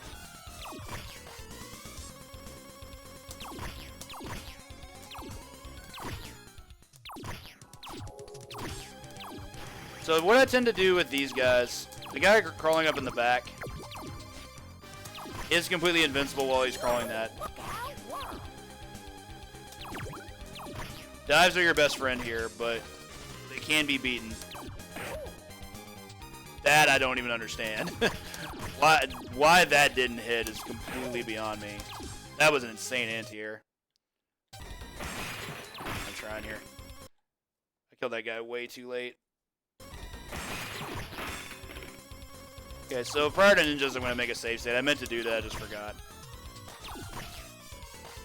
They are the worst thing in the stage by a lot. They're basically the final boss this stage. Go ahead and do this. I mean, the music even changes, so you know they're boss mode. A little bit early there. Also, why that didn't hit, on me. I haven't found any particularly good screen scrolling strats for this segment. All I can really recommend, just line up with them and try to get your hits as best you can. That was trolly. And then, yeah, just kill these guys. And I wish there was more to talk about there, but ninjas are just so evasive and so hard to hit at times that sometimes it just feels like you're just constantly rolling the dice by just trying to go aggro on them because their move list is just so strong. They have a fireball. They have a really, really good jump kick. They have a backflip with a hitbox. They're silly. They have really good melee that can anti-air you. Like they're very, very good, clearly. To the point of being problematic. Okay, so for the boss, Shogun's not too bad. I don't actually know if that's his name. That's just what I always call him. It does require dive loops similar to what you were doing on the Stage 2 boss in order to be able to maximize it. But there is one other X factor. Actually, a couple. One is consistent. If you're going fast enough, on the third cycle... What's up, Chris Ross? On the third cycle, assuming you're on the third cycle by that point, he spawns an enemy that gets to troll you while you're trying to take him out. It's annoying, but you can deal with it. So a good fight, assuming I'm going to get one here, is supposed to look like this.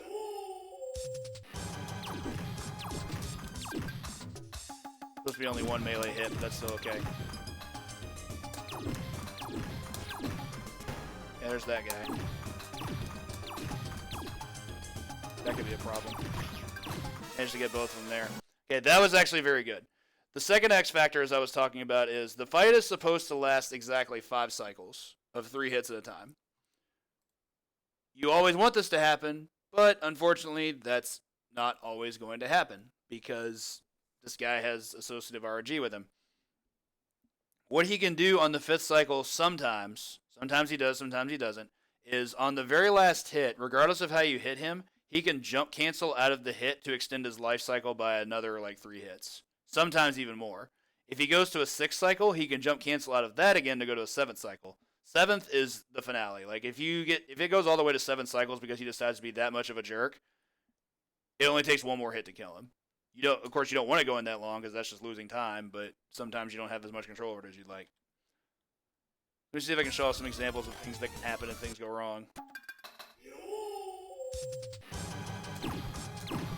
That was actually a really good start.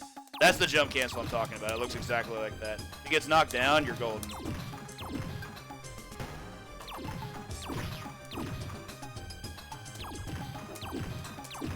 Got another 5 cycle. Yeah, it's really silly. I don't know why it's a thing in the game, but I mean that fight's about as good as you're gonna get. So it's at least good to show off an ideal fight, I guess. Timing of that first hit is everything. I've definitely lost deathless runs to not getting that first hit. Just use a sound cue. All I can recommend. That's cycle 4. He's being really nice right now. He's just giving me all these 5-cycle fights, and I'm here for it. That was late. It is. Dive timing can be hard, though. Sometimes it's not easy for me, and I've done it plenty.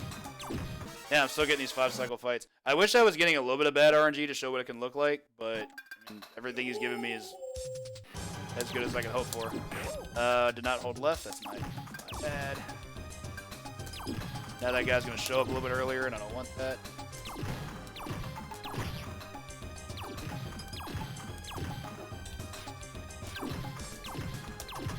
Still 5 cycles. If he does extend the fight, there's really not a whole lot to say about what you need to do in reply to that, because all you have to do is just continue fighting him. Just do the same thing you're doing. He doesn't have any new strats. He just extends his life bar. Not much you can do about it. Go one more attempt. If I get perfect, I'll just move on.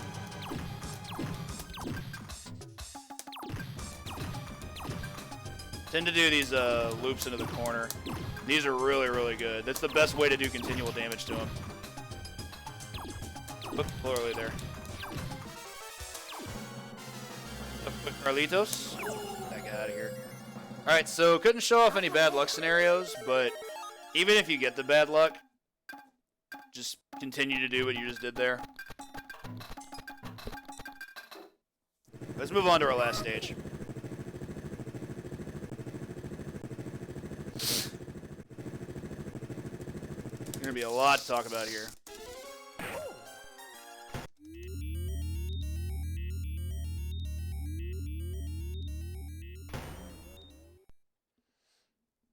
So the first things I want to address are your food items. You have 3 food items at the start of the stage. I'm not going to fight Smithers yet because I want to show where they are. There's one right at the top of the portrait.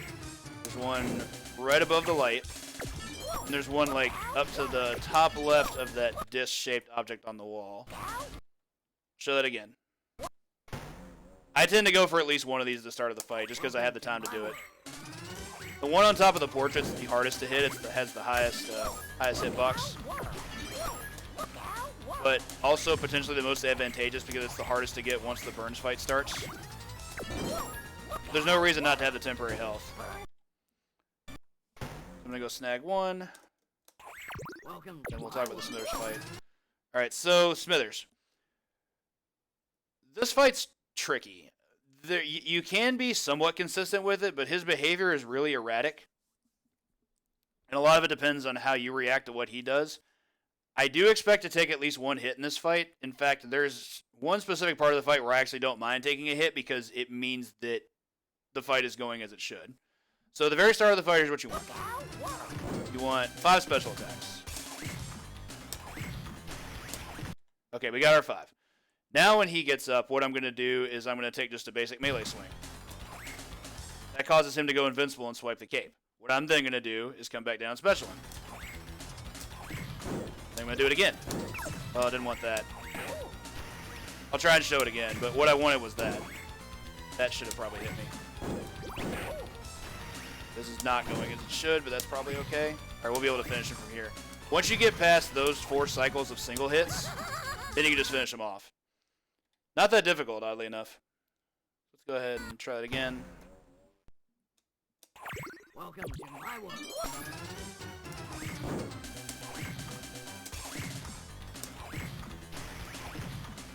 Swing.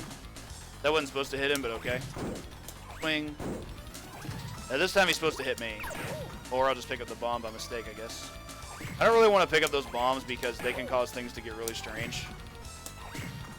So that would be the hit I would normally want to take. Just smother him and he's dead.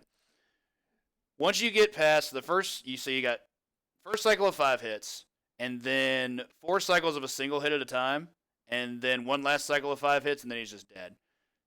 I mean, a lot of people really hate this fight, and it's completely understandable why they would, but Smithers is very much a glass cannon. He doesn't really have a lot of health to work with, and you can smother him with your best attacks pretty soundly. So, highly recommended to do that. Try to get it start from the left. Welcome to my world. There's the problem with going left. Sometimes that happens.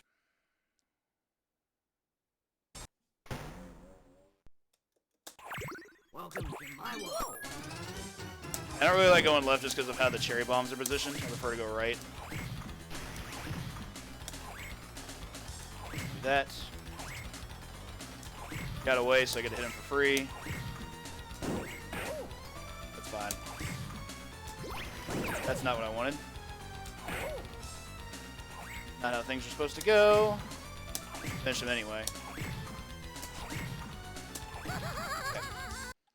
If he does the straight up jump where it looks like he's going to get away from it, don't worry about it. He's not going to get away. It just falls straight back down. Welcome to my world. Hey, what's up, Fury Fire? Yeah, the trickiest part of this whole thing to me is honestly just the positioning at the start of the fight, because his bomb trajectory is really weird. He drops one that you can use right away. See, it just starts right there at the start of the fight. You can have him move a little bit to the left. This can work out. Swing. Get away. Swing. That's fine. That's not fine. I dropped an input. Probably fine. A little early there. So, the important thing about cape is you want to make sure you can hit him before the iframes of the cape attacks start, and they're pretty fast. That's what's so dangerous about it.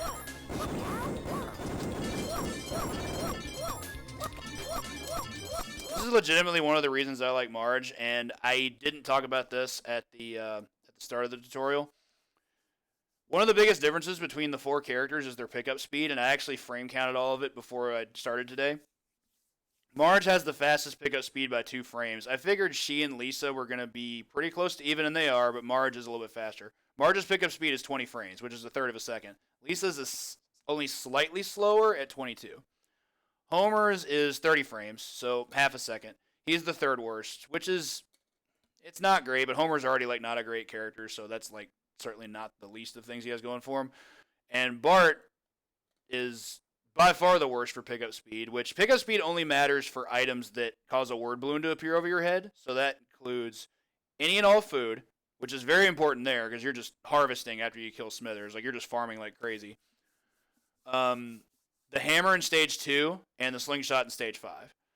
Bart's recovery from picking up an item is 34 frames. Sorry, I said seconds earlier. So 34 frames, not seconds. So slightly worse than half a second. It's not good. I feel like when I pick up an item with him, I'm just stuck in place for what seems like an eternity. That's why I don't enjoy playing the character, even though he has a specific speed strat that is solid. I think he loses more time over the course of the game getting items like that than he would otherwise. Than he would like by saving time with his speed strat on stage 5. That could vary based on his positioning, because he is the third player and he gets to start pretty far to the right to get things like the optimal start strat on stage 4. You know, there's things, but yeah, that's how the differences line up. Do this one more time. I hope I'm showing off this Smithers fight correctly, because as I mentioned, this fight is really tricky in terms of like you have to do a lot of math in this fight. I don't know how that missed him. Now this is not good. This is really not good.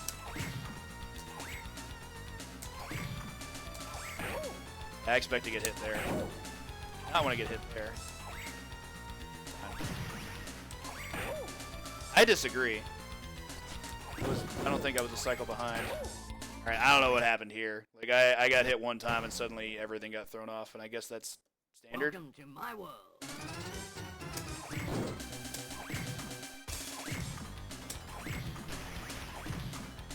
Swing.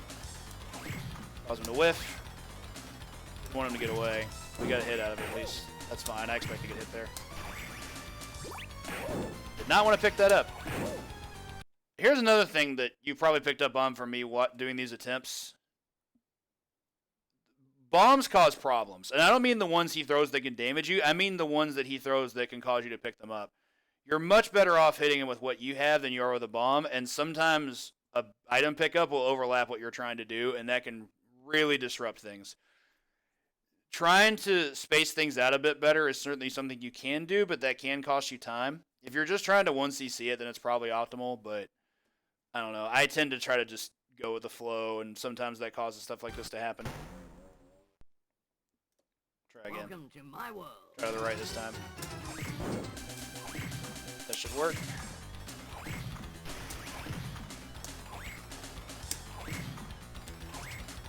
Didn't want that either. Smithers is also just really fast, which is obnoxious as heck. Like his walk speed is just ridiculous. I feel like this should have been one more. Okay. There we go.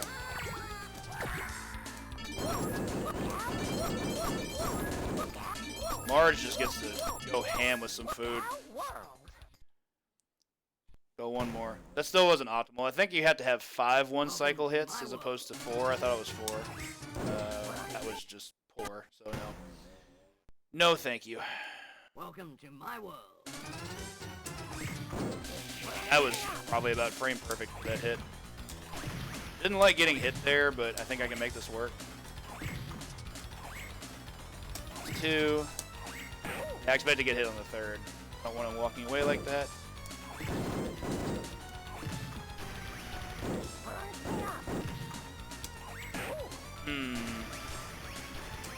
Weird. I don't know about that. I feel like I was in place to be able to start hitting him. Now, I'll be honest, that hit that he got there after I got 2 hits in a row, I can't explain that at all. I don't know if I was off positioning. I don't know if I was off timing. But, I don't know. I'm usually better at that. But, well, I'll at least try and go for, like, one optimal fight or one good fight. Certainly don't mind grinding out for showcase purposes. Gross. You can throw bombs to try to mitigate his patterns, which can be interesting at times. I think this might work. Hey, what's up, Dumple? Perfectly cromulent word.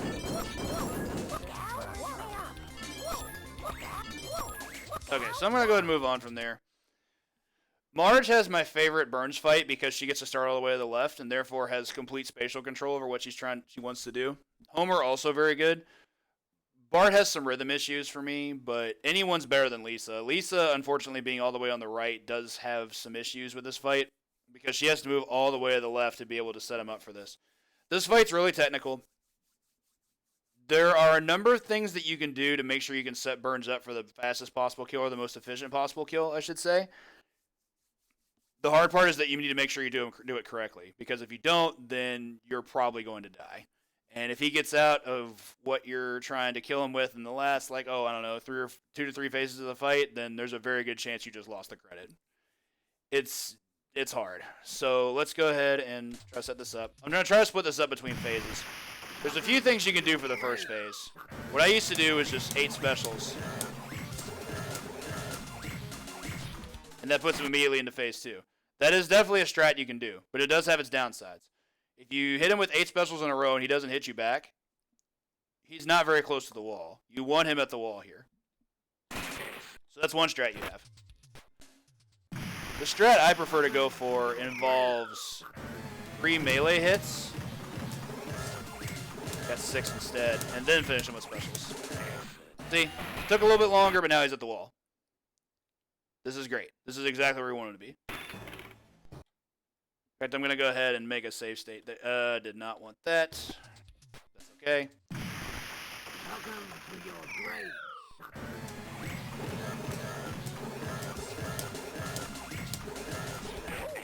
Gross.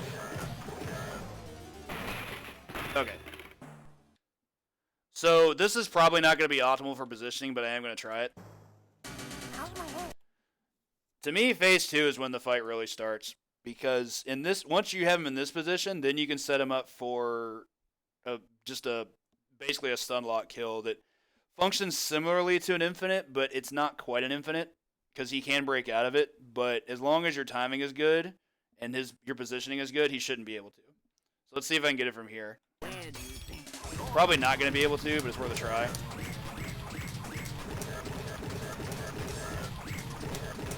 Never tried it from below his sprite before, so this is going to be interesting.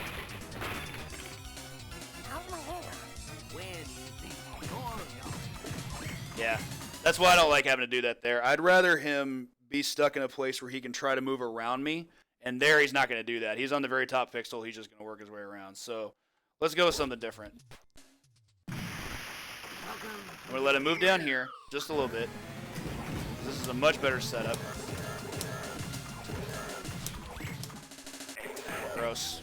Definite input drop there. Now if we can get him to the middle of the wall, we might have a better time. I tend to try to get him closer to the bottom, but this can also work sometimes. That's not good. If you have bad alignment, he's just going to hit you. I have no guarantee this is going to work. I'm just trying to do some stuff that may go faster before I go with what I normally go with. That was weird. Okay, this might actually work.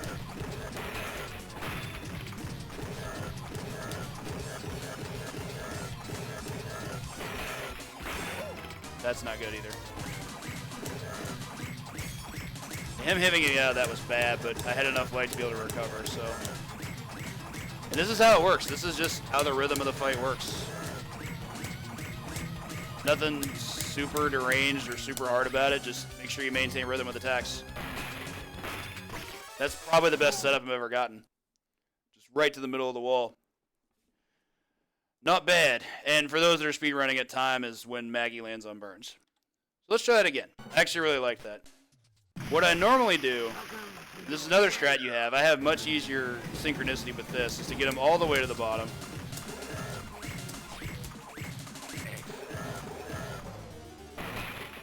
And then from here I can bully him and push him back. Gross.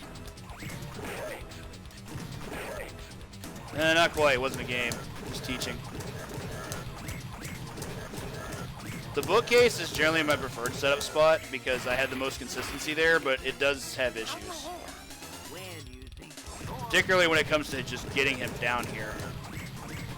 But in this spot, he very rarely breaks out for me.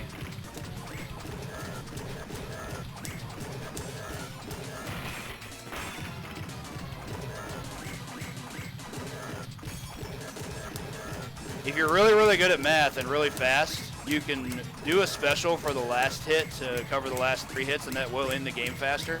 But I don't know how many hits this takes, so I've never done that.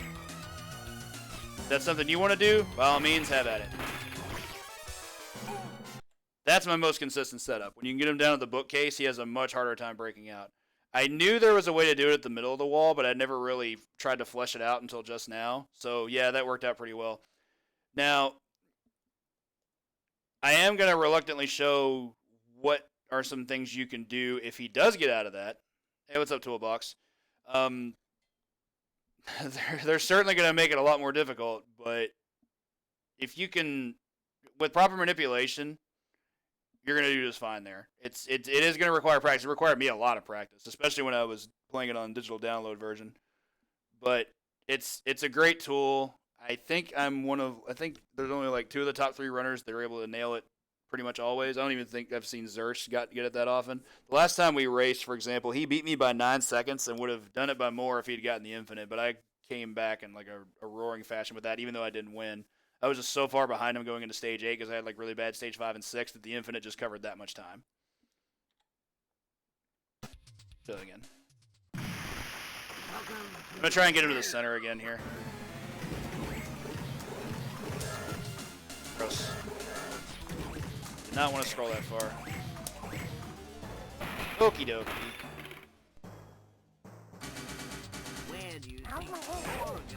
Gross. His melee attacks are very, very strong. They have a lot of priority. I didn't want him to come down this far, but okay. I was hoping to get him to the middle, but I'll work with this.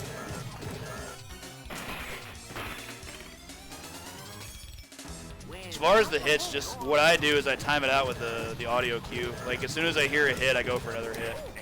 That was gross. Yeah, that was bad. Looked good until I positioned myself wrong.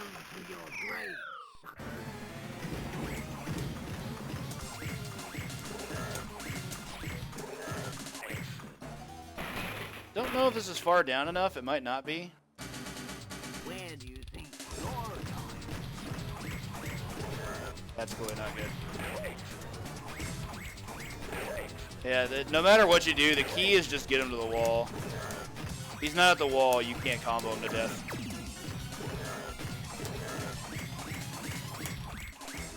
Bookcase being most consistent, it just takes the longest. So it may or may not be optimal for speed strats. For 1cc strats, I definitely think it is.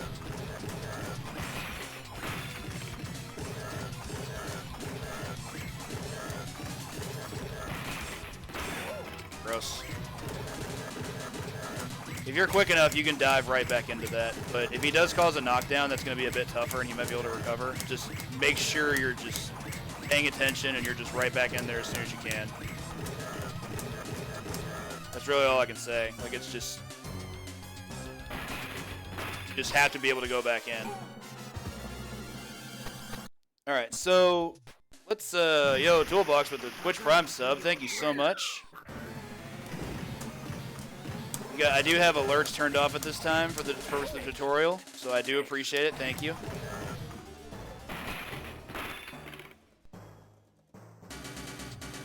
So at this point, what I'm anticipating is him being able to break out of this, and that way I can show off some things that you can do if that does happen. Zurst is actually really, really good at being able to mitigate stuff like that. Essentially, if he breaks out, the only thing I can really recommend is just get specials as efficiently as you can because they do the most damage. Let's see if he breaks out from here. Yep, sure did. Okay. Just get in, hit specials. They do a lot of damage. Technically finish the fight faster than the Infinite does, but making sure you can get the hits on him is the hard part because it's just so slippery. Especially in the last phase. Look how fast he moves. Like, it's just so hard to even touch him like this. See, like, why did that just not even hit him? Yeah.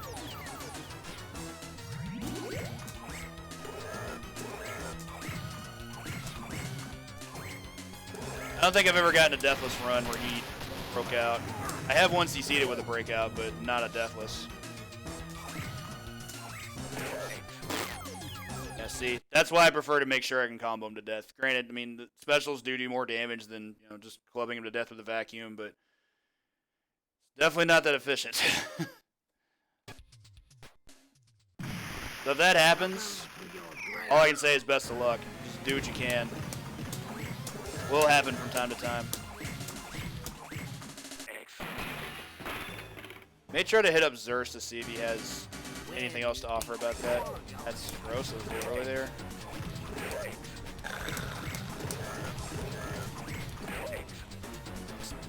Sort of fine.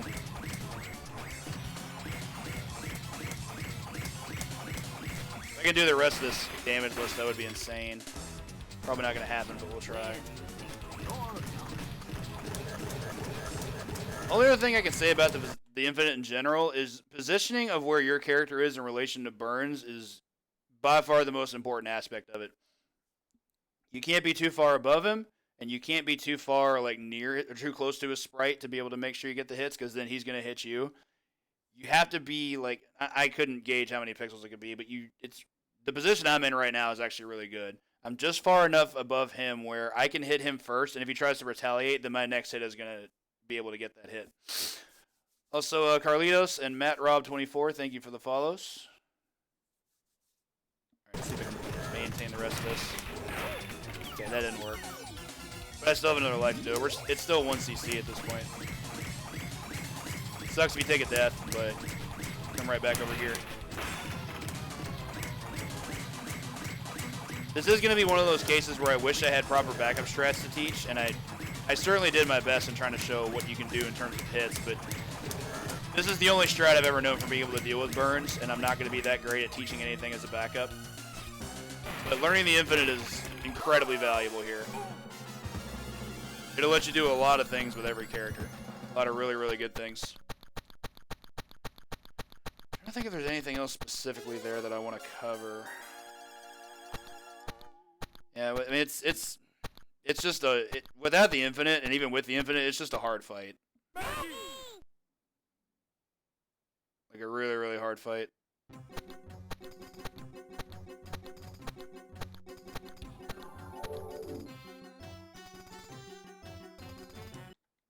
I don't think if there's anything else I want to cover here. Also, the fact that I've been dying on some of those cycles so much shows how important health can be. Because even though in the Japanese version you're granted temporary health with food, so having like an excess amount of health going into this fight is actually great.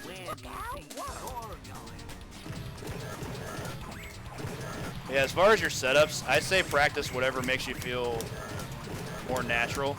Whether you want to push him from the middle to the bottom like I just did, or just start at the very start by getting him to the bottom and then just keeping him there. Both are pretty good. I'm not going to necessarily assume one's better than the other. It could just come down to the feel of the player. Practice what you can there. Missing it, but that's on me. You can get short hop dive there. It's great because you get 2 hits out of it. At this point, I'm just kind of slapping it.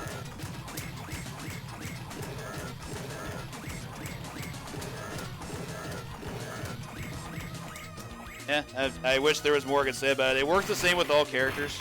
I think Bart and Lisa have the most offbeat rhythm when it comes to maintaining that, but for that specifically, I unfortunately don't have any other 1cc backup strats to discuss, but as far as speed strats, you're not going to do any better than that. And for my knowledge, Makina gets all the props for that. I don't know if someone else showed it to him or not, but that's who I learned it from, and it's incredible. He managed to maintain the infinite as AGDQ 2016 run, and it was great.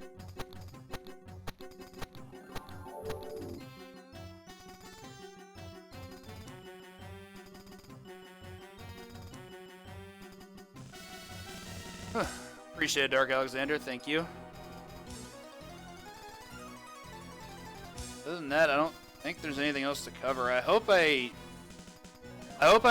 feel like I addressed everything that's important to be able to understand with this game.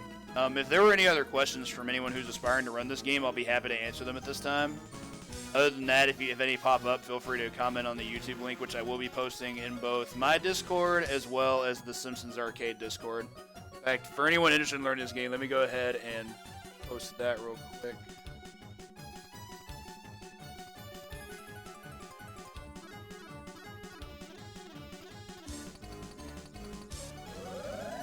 Or never. Yo, Turbo Gilman, thank you so much for the 8-viewer host. Welcome everyone from Turbo Stream. There's the link for the Simpsons Arcade Discord for anyone that wants to join.